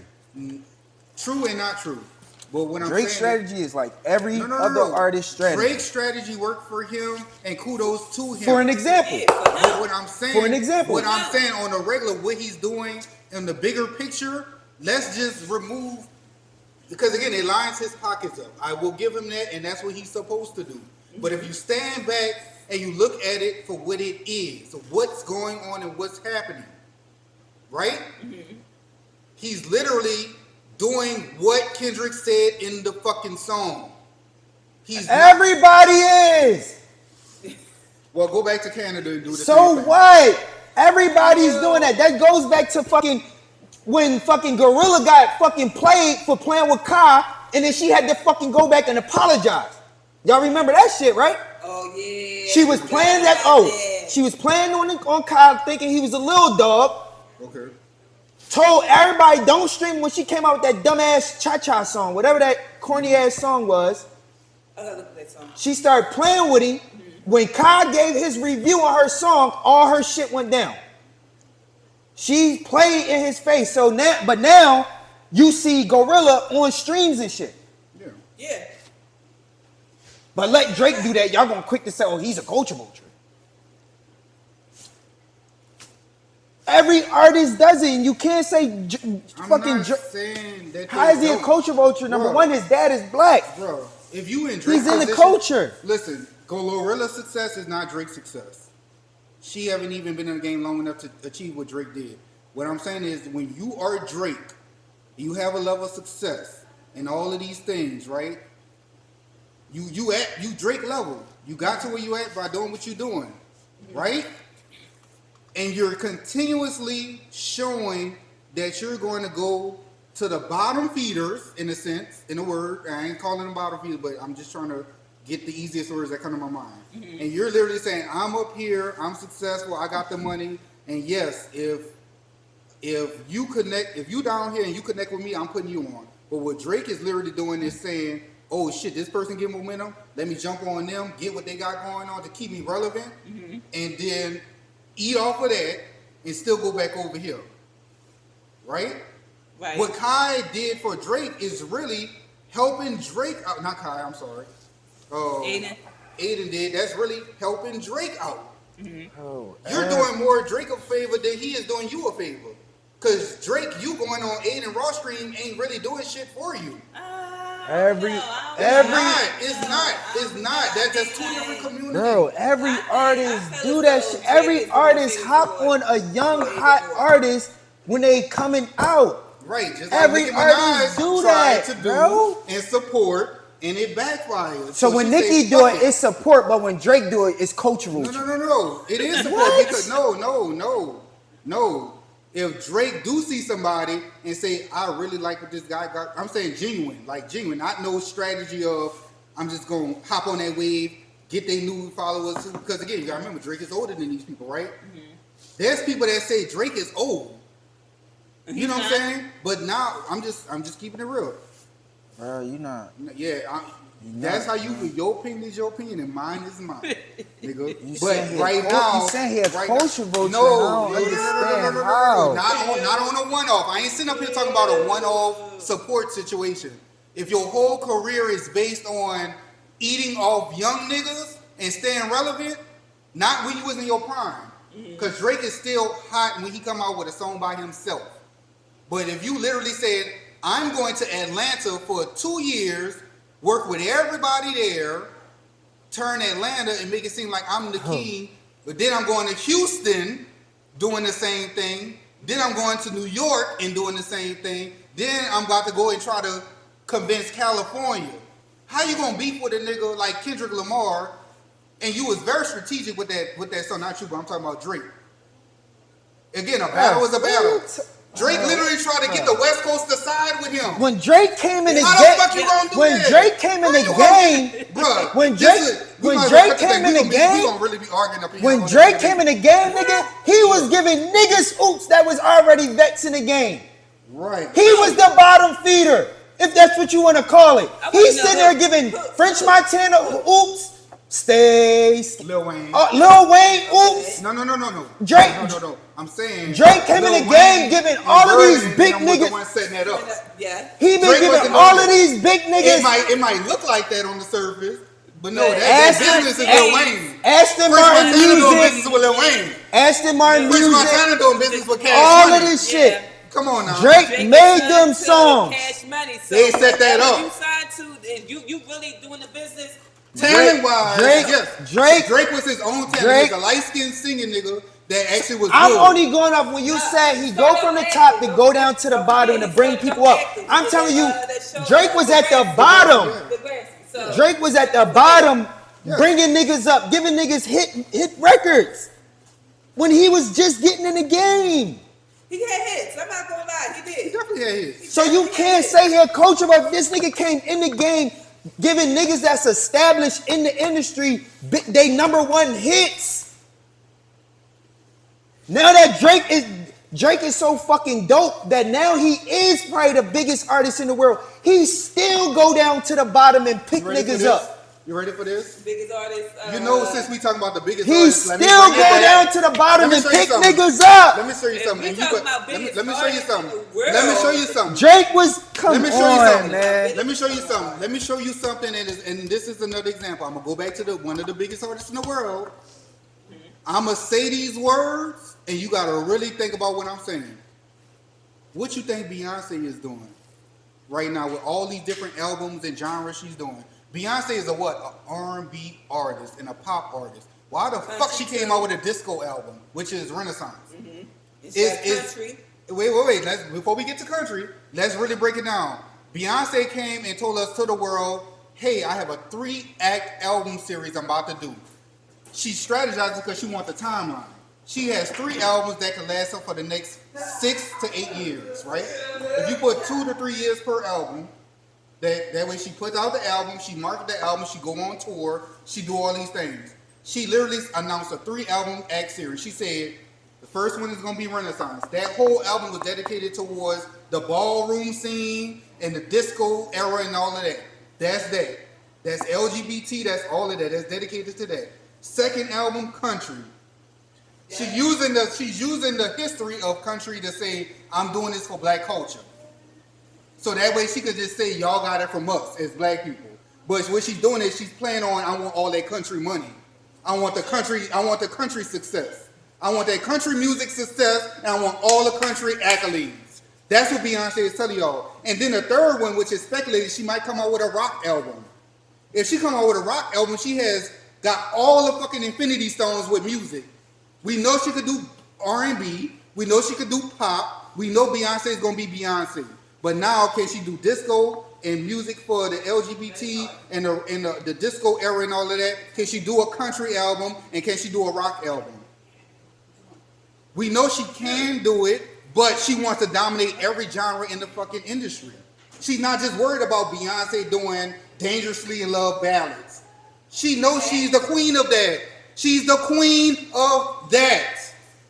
But is she the queen of country music? No, she's proving a point. Is she the queen of rock music like Tina Turner? No, but who is a person she idolized? Tina Turner, who was the queen of rock.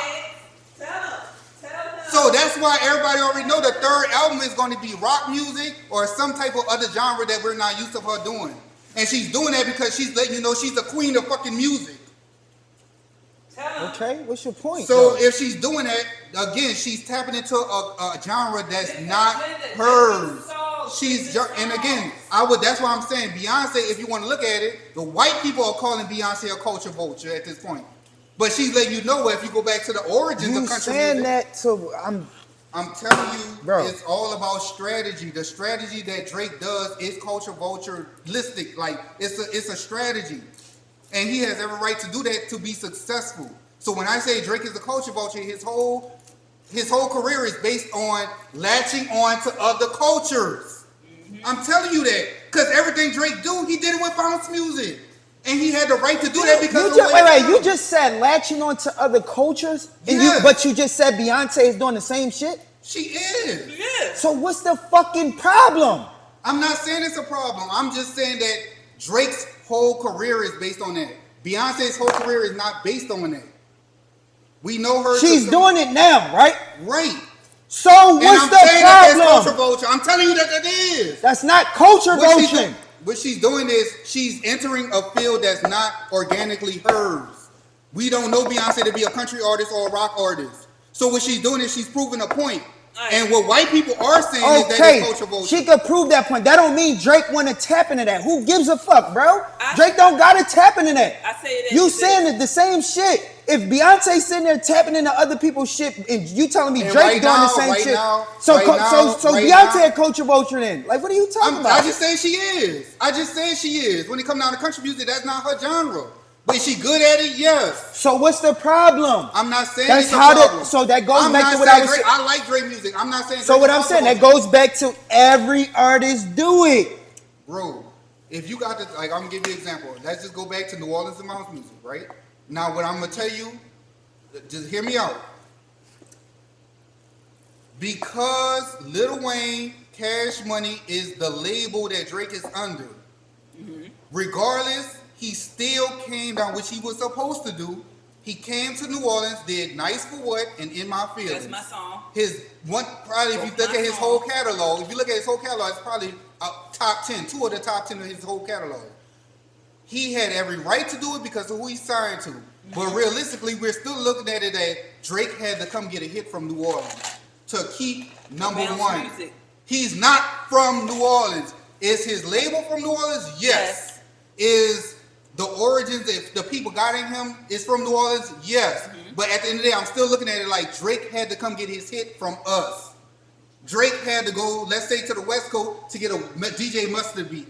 If that ever happened. It's like, basically, like, what's out here that's popping that can make me a hit? Like, and all his music, even when he did did he do work with Rihanna? He featured on there, right? I think he featured on there. It's Caribbean music. He definitely did a couple Caribbean songs. Yeah. Again, you're supposed to tap into, you're supposed to. What I'm saying is, for Drake, his entire career has been that. Because what is Canada music? Do we know what Canada music is? Do we know what Canada rap is? Have you ever heard of it? No. Is it Canada drill? Is it Canada? What is Canada music? So again, we know where he come from. He come from TV, Kid Stardom, He got in the game as a music artist under Cash Money, who guided him. That's not organically Drake. You feel what I'm saying? Again, DJ Khaled, I'm going to say this. DJ Khaled moved to Miami. DJ Khaled is from fucking New Orleans. He moved to Miami. With Miami, you got the Caribbean right there. He went, lived out there, or experienced it. He tapped into that. That's how he became the diversity of DJ Khaled with knowing what he's doing. But he went and lived it. He went actually was a part of that. He was incepted, or he was, I don't want to say pioneer, but he was part of the movement to help catapult it. I'm saying Drake literally would go to a city and say, I'm here for 2 years. I want to work with this person, this person, this person. Adapt their swag, adapt their lingo, adapt everything about them, make a whole bunch of money off of it, and then go to the next. His whole career is based on that. And it's a strategy move. Not saying that he's wrong. Like, so what? It's not about so what. Well, So what, bro? Like, what you mean? So Yeah. what? Every artist do it, bro. Problem. If it's making him money, that's it. But when I all don't I think say that is every artist do that, tapped into different 50 Cent in the types of game. music. It's the same shit, bro. West Coast artists, like, bro, that what you saying Like don't you- make sense like to you me. But said, we could agree to Beyonce, disagree. she- But that I shit think don't make Beyonce sense, it bro. do make sense. It It don't. Every artist do it, bro. Every They artist do it. do. But when I'm saying And I don't his see entire nothing career wrong. is based off And of I don't see nothing wrong with him doing It's it. not about dabbling into other genres. I don't My see thing nothing- I don't is see his nothing whole wrong with it. career, and I like Drake music. I like what he has done for the culture. He has a lot of great hits. But I'm also saying his tactics that he's doing is cultural vulture type of tactics. And there's nothing wrong with that. I don't see nothing wrong because he's successful. But what is he doing? How can we put this in the box of what he's doing? He's going to other cultures. He's capitalizing off of it. That's the definition of a culture vulture. That's the definition. And is Drake doing that? Yes, he is. Is Beyonce doing it right now? Yes, she is. But she's coming back with facts to say, well, actually, black people is originated country music, whatever. And even though that's a true statement, Beyonce, you're still tapping into a genre that's not yours. It's not yours, Beyonce. You might do it well, but it's not yours. These white people feel like they own country music, and again, wait, listen to what I'm saying. These white people feel like that genre is for them. They not, and don't get me wrong, yes, some of them dab into rap music. They all dab into pop music and pop songs. But these people feel like they feel like country music is theirs. I'm over the. You sound crazy to me, so I'm Wait, off well, then let me this, 'cause sound that- crazy. Yeah, But that everybody shit, watching knows. that sound But crazy. It's to the me. truth, though. It's not the truth, bro. It's not the truth, you bro. got me with the country music. Country music Yeah. is for whites. Okay, at that time. At that time, They feel yes. like it. I'm gonna just say it They is. feel like They it, feel yes. like. But I can understand, like, you know, why they feel like that, because it wasn't at that time. Nobody in the space that look like us that do it Yeah, well. they do it well. I feel as though that when Beyonce did her country song, Because of that the because of power that's she when come with. black people start now to more come out Highlighting with people that already been in country the game. music, like Shabuzi. I like that song. Been doing country music before Hey, Beyonce jumped what's on. that song, Tipsy of his? I love that song. That's my song by him. Raina Roberts. Raina Roberts. What's Yeah. the girl name? With the I'm a Bugger Bunny. What's her name? Oh. Tanner Odell. Yes. They been doing country music before Beyonce. K. Michelle been pushing that agenda of trying to be a country artist, and then they not That is- accepting yeah, her. I heard about that. It took the power of Beyonce to say, no, we do exist in this space, and let me go ahead and highlight the people that do exist in all of that. So again, it's a strategy. It's a strategy. I'm literally sitting up here saying Beyonce is culture vulturing genres of music, but what I'm saying is it's a strategy of how she's doing it. And Drake, yes, representing her. and Drake is doing the same thing Beyonce is doing. The same thing that Beyonce is doing. But what I'm saying is his whole career is. But he don't based have on a him. strategy, right? Beyonce got the I strategy. just said yeah, that's his Beyonce strategy. got the strategy, Did I not but just Drake say don't, that? right? Did say that. Did I Hey, bro, not keep what saying the that's fuck his is strategy? strategy? That is his And there's strategy. nothing wrong with that. That's actually a smart move. Yes. Like, dab into something that's going And to I don't think that's wrong gonna for keep you him. known. But at the end of the day, Drake, what is your identity is my question. What is the Drake Canada identity? Nobody fucking knows because his whole career has been based on. Because we don't know Canada music like that. Yeah. Who? What Canada art? Weekend? None of them is like that. Nav? None of them. So what the fuck is y'all talking about of Canada music? Nigga, clearly their music is the same as ours. Is Drake being who he really is the question when it comes down to his music and the style and all of that? Is that 100% him? Because that's how he was raised and all that. I ain't talking about when he got in the game, he started connecting with this artist and learned them. And now I'm feeding off you because I learned you and what you do and where you come from and all that. I'm talking about, and like you just said, he was a kid star. He's been in TV and film and all of that his entire life. Yeah. So again, when my question is, even what you rap about, yes, you have experiences, Drake, of being in beef with people and things happen behind the scenes because you got money and all of that. But what I'm saying is, if what he did with the bounce music, because now I'm about to talk about my city, that's not Drake. I know where it comes from and why he's doing it and how he's able to do it, because your mentorship and your leadership comes from here. Everything you know about the music business comes from New Orleans. But you are not a bounce artist, Drake. Now, granted, it sound good as shit. I love Nice for What. It was mixed perfectly. Black and Mild produced it. So you had to get a bounce producer And don't forget, he had Big Frida. It was Nice for What? Yeah, that was just a sample. Frida didn't get in the studio and record that. That vocal been out there. That's just a sample. So again, you're taking elements that already exist. You're making a new version of it. It sounds good. I love it. It did what it was supposed to do. It made a lot of money. It was #1 on the charts. But what I'm saying is, Drake, that's not you. When you come to New Orleans and you adapt to New Orleans because you're visiting, you're gonna go to the po' boy place. You're doing what you're supposed to do. When you come to New Orleans, you went did everything Drake did virtually. You went and made a bounce song. You went to the restaurants. You went to the landmarks and all of that. When you come to New Orleans, you know you validated by me, your producer, your DJs, and all of that. But you're not from New Orleans. You're Philly. You feel what I'm saying? So my point So if exactly. Every fucking artist do it. So why the fuck is Drake the issue? Every fucking artist do it. Glorilla is Memphis. She's not. Kendrick Lamar is West Coast. California. 21 Savage and Future are Atlanta. Whoever's the Houston. Sauce Walker is Texas or Houston. Beyonce.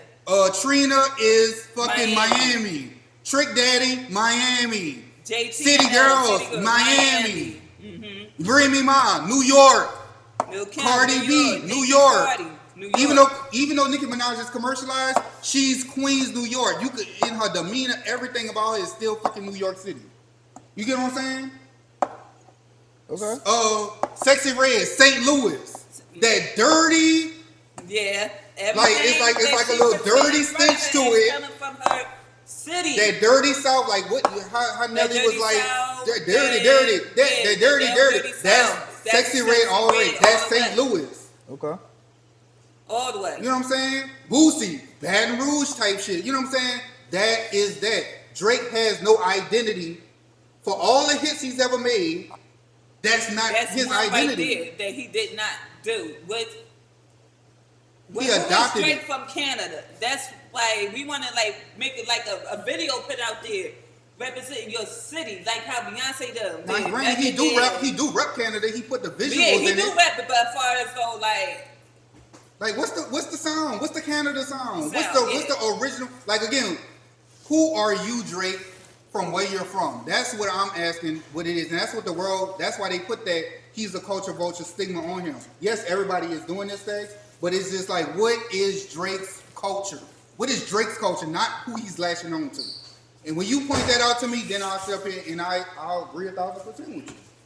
That's it. So you saying he don't have songs in his culture? He don't have his own identity by himself. And even he do have a couple of songs. Yes, he do. Let's just say Hotline Bling. I don't know where Hotline Bling come from, but I'm gonna just say that that's a Drake original. You know what I'm saying? It's like he heard a beat that's not tied to no city. I want a Hotline Bling. I want me thing. I feel like to me that's a Drake original. That's a Drake thing. That's him. That's not Caribbean with Rihanna. That's not New Orleans down south. That's not the West Coast. It's not Memphis. It's not Atlanta. It's not New York. It's not fucking St. Louis. It's not none of these places. I think, and it's again, I wasn't in the studio with Drake when he did Hotline Bling, but to me that was a standalone song, no features. It was original. It was no indication of where that song is. Now, granted, if anybody do know where it's come from, like the cadence of the music or whatever, then they could correct me wrong. But I just feel like Hotline Bling, or what's the song he did that? Started from the bottom, now we here. Oh, I know what you're talking about. To me, I feel like that's a Drake song. That's It's a Drake song. That's it's a Drake original different. that he really created from scratch and didn't have to get from nobody. Him and his producer. If the producer made the beat, that's that producer ideas or wherever they come from. And if Drake heard it originally for what it was, he got on it and did it his way. I think that's a Drake thing. That's Drake identity to me. Hotline Bling, Started from the Bottom, and a few other songs. You know what I'm saying? So again, I will give him that. But what's his tactic? Let me go ahead and the West. Matter of fact, well, look at this. Tell me that this is not culture vulture. Tell me that this is not culture vulture. Didn't Drake really start that singing, rapping shit though? Wait. Wasn't he like really the first artist to do that? So that's what I'm trying to talk about. Now the whole industry want to rap and sing.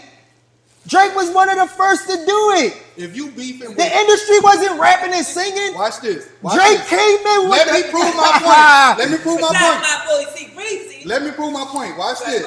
And this is facts. If I'm lying, was Drake one of the first ones to come in the game you rapping keep and singing? Let me tell you this. Yeah, and that's probably true. So that's his identity. No. Watch this. That's his own identity. If you got a house in LA, you try to recruit motherfuckers from LA during your beef, right? Yeah. Public opinion, you lost the war. You lost the battle. The niggas just slaughtered you in their responses. And the first thing you do is sell your house, put it up for sale, move to Houston, get a whole nother driver's license, because your strongest ties of support right now is Houston.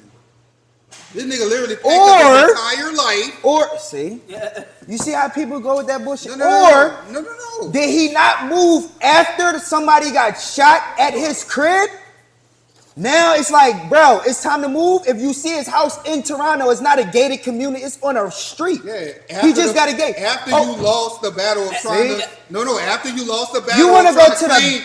Nigga, how you gonna claim California, and then when California be like, nigga, we ain't rocking with you, now all of a sudden you just gonna up and move? You stated that. He's been in Houston. Yeah, of course he planted his seed in Houston. So what are you talking about? Planted his seed, but what was he... When something happened at his crib like that, he up and left. Where is home? You think because it's the battle is the reason why he left Toronto? No, not Toronto. I said California. California wasn't his residency. His residency was Toronto. I thought it was California. But this nigga, no, his house is in California. Okay. He has a house in California. Yeah. His main house this nigga is got Toronto. On the record. Did Drake not get on record during that battle and literally try to claim YG and all these niggas that was stuck behind him and that who he cool with and tied to and all of that? Yeah. Did he not do that? He did. And them niggas was like, nigga, don't put me in there, nigga. I'm gonna rep home. I'm repping Kendrick, or they didn't even say nothing. They did it at the Amazon thing and showed out on stage with Kendrick. That's not true. The game still with Drake. Chris Brown just stayed neutral. He ain't say nothing. So the people he said was still rocking with him. The game's still rocking with him. So no, at the end of the day, he got a whole crib built in Toronto. Drake, I like you, bro. That's it. That's his residency. Let me tell you this. During the whole thing, Drake, if you even see this, or Drake, Young Money team, whoever, I'm gonna tell you right now, the best thing y'all could have did doing that beef. And I gotta play my song, man. You already know how Chit Chat goes. I like Arden because you don't want to get this shut down because what I'm about to say. Nah, man, cuz like y'all tripping. No. Talking about culture vulture. What? That's everybody then. And yes, that is. Hands fucking down. That's everybody. Niggas took the Niggas take the Texas wave of music, the whole chopped and screwed and all that shit. Like, if that's the case, then you saying every artist is a culture vulture, bro. Everybody takes something from Chicago drill. So now all these niggas in every city is culture vultures because they copying off Chicago with the drill shit. Is based on it, then yes. Like, come on, bro. I'm not saying just because It's not culture right vulture. It's that shit just in the culture. and It's again, a trend. It's a trend. So trending, niggas yeah. just going with the trend. And that's fine. There's nothing wrong with going with That's the fine. trend. And nothing's wrong with what Drake is doing. He's going with the trend. But Drake going with the I trend. put a label to it. I just put a label to it. This one I'm trying to. I'm gonna basically break it down for what he's saying. Drake There's nothing wrong of what he's doing. We just need at least a song or a beat that's coming from your city. And what I'm saying, that's why I gave him grace Them to say. London beats, them songs. That's what I'm talking And about. That's London. We're talking about Canada. I don't know a Canada's beat. For real. I don't. Stacks, what I am saying, and I want you to hear me clearly, because you're so caught up on the word culture vulture. I use that as the word because, yes, every artist do that. A lot of artists fucking do it. What I'm saying is, what Drake's whole career success on is preying on other people's cultures. That's it, and that's a fact, and we're not going to sit up here and debate that. What I'm compared to other people, like what you just said, from anybody else doing it, yes, hell, fuck, if somebody want to call you a culture vulture for using a New Orleans beat, let them say that.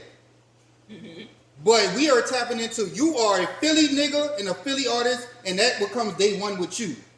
And that's what stayed true to you. What I'm saying is Drake has not done that, what you're doing, and look at the level you're know at. me, like, I'm gonna come with a Philly beat. The first thing that we associate Stacks with is Philly. Philly beat all day. The first thing we do associate Drake with is Canada. When I come to Philly, you're putting me on of what the culture is. Like what's popping in Philly. When we go to Canada, what is Drake gonna show us beyond the Raptors and the fucking the landmarks? And I'm sure they have artists in Canada, yes. But what is Canada? If you sit up here right now and say, what's Philly's culture? Oh, the hip movement thing, though. That shit that went to New York too. You know what I'm saying? They kind of branched to New York. Then Lil Uzi backing it up because he's from Philly. You know what I'm saying? Like, if you tell me what is Philly culture, I'm not from this motherfucker. The first thing I'm gonna say is, oh, that shit right here, or that type of music, the hips movement thing or whatever.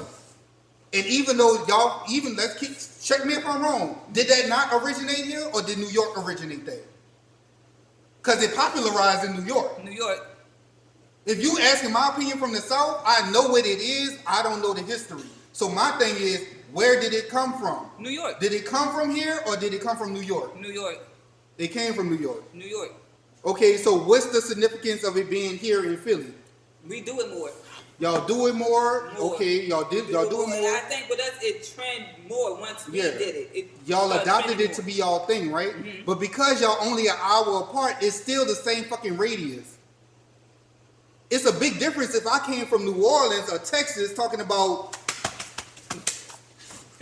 all this shit. It'll be a big fucking difference because that's not us. Yeah, like Uncle Luke, let me tell you this. Oh, and let me give you another thing. Down south, like Louisiana, New Orleans and shit, at one point in time, we had an issue with Florida because you had Uncle Luke with the, Doodle Brown, that's the same, it's the same cadence, it's the same type of music. It's different, it's very different. But it's the same, bend that ass over, shake that, you know what I'm saying? It's that ass shaking music. Yeah, Uncle Luke and them created that sound. 2 Live Crew created that sound. That's my song too. But the dance movements behind it is too similar to New Orleans. The music sound different, but the entire culture is the same.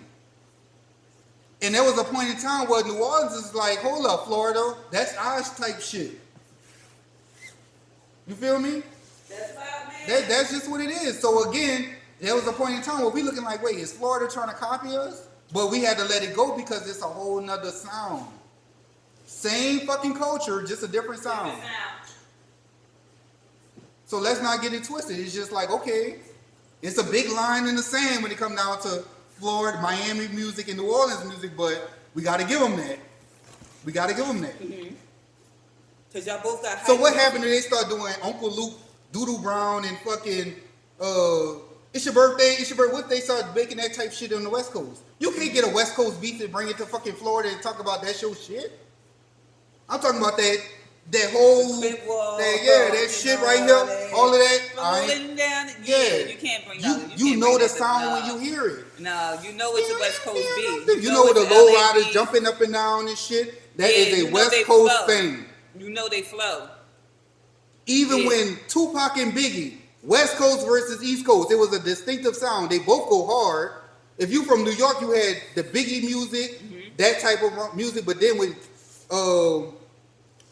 Tupac and Dre and them came out with that California Love, nigga, that was a whole. The beat. Yeah, that's two different things. You could literally hear it and say, "Oh, that's the West Coast, that's the East Coast, that's the down south beat."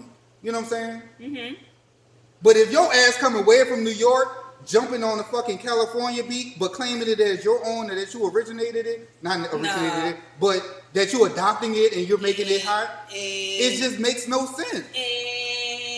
No, pause. You know it's not yours. Yeah. Pause. No. So that's just what it is. And again, love Drake music, certain songs. I like that he has success. And granted, he's getting it through his label, original mentorship, and his, the people who he was under their wing.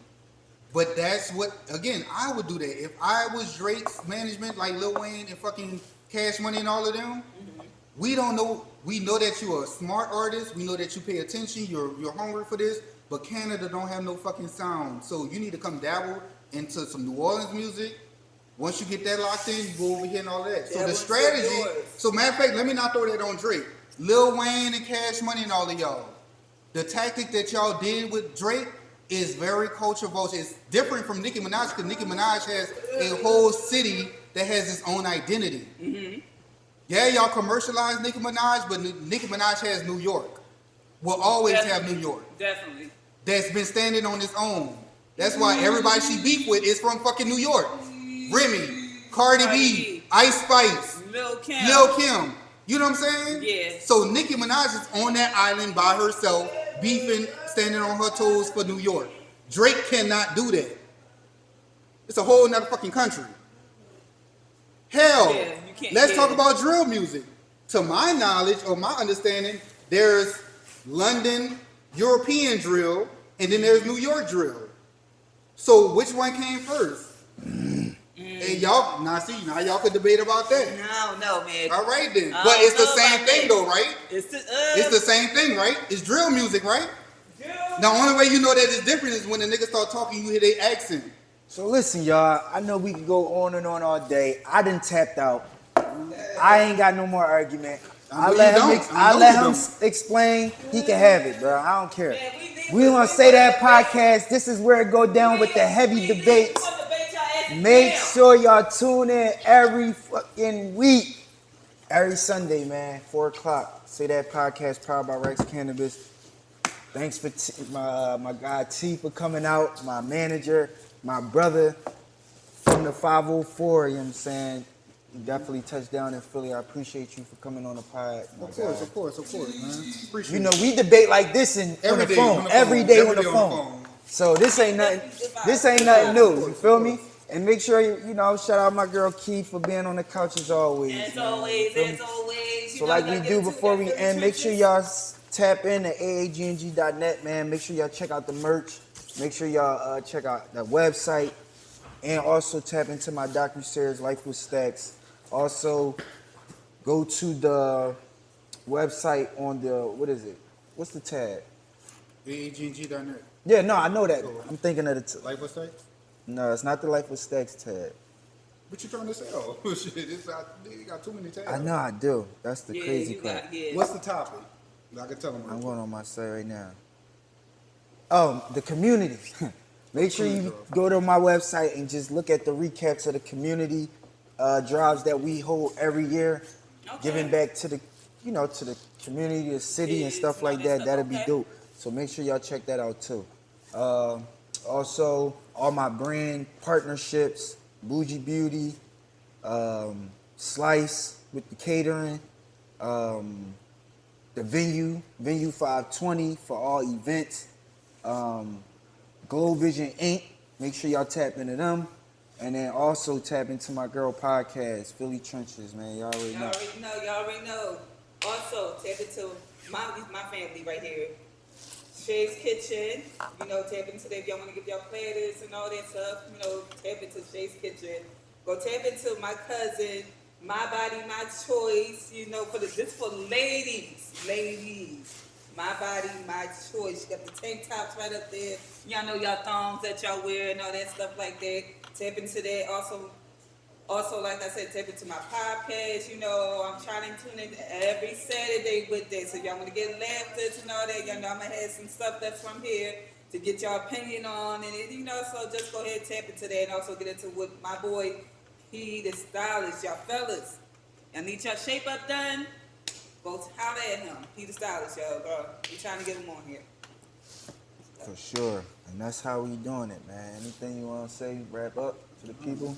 I mean, definitely look forward to, we working on some things to enhance this episode. Like I said, like I told y'all yesterday, or the last episode, I don't do this podcast interview, give my opinion, because I might say some stuff that the bigger people up there in the industry might not like or hear. I mean, y'all clear what we just was debating about, but you know, we looking to build this up, and I mean, these are just our opinions. So, and again, even if we do have some knowledge of what's actually going on, y'all can see me about it. I'm staying 10 toes on how I feel. I don't owe y'all nothing. So, this is what the 2025 new generation of talent coming into the game look like. Management, you know, online personalities that speaking as a host. This is what it looks like. It's unfiltered, it's raw. These are our opinions. Even if we have facts and knowledge about real things that's going on, this is the unfiltered version of it.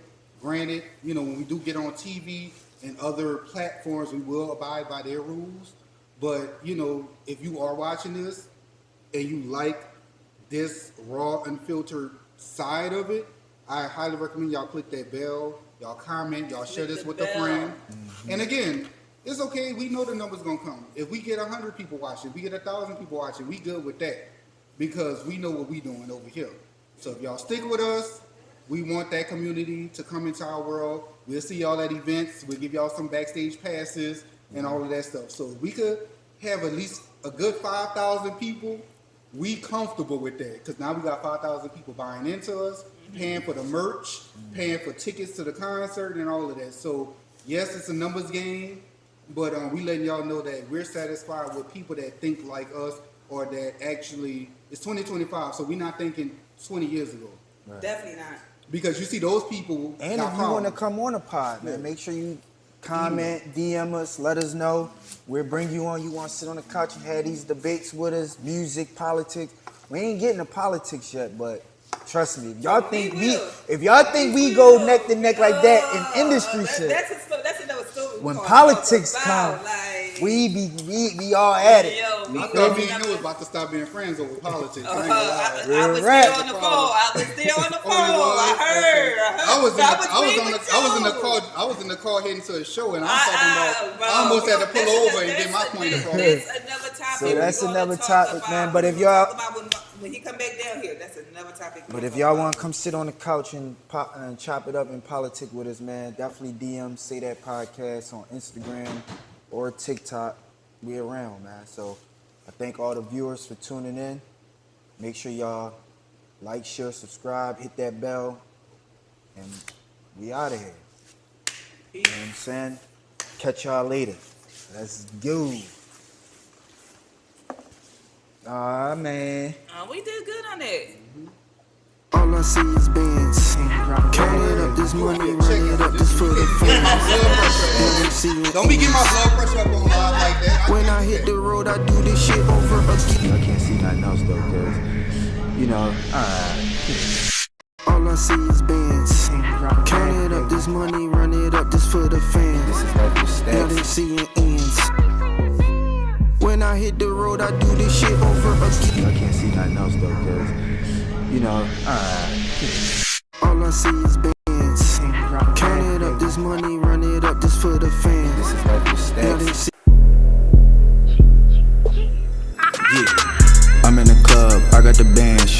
make it a movie.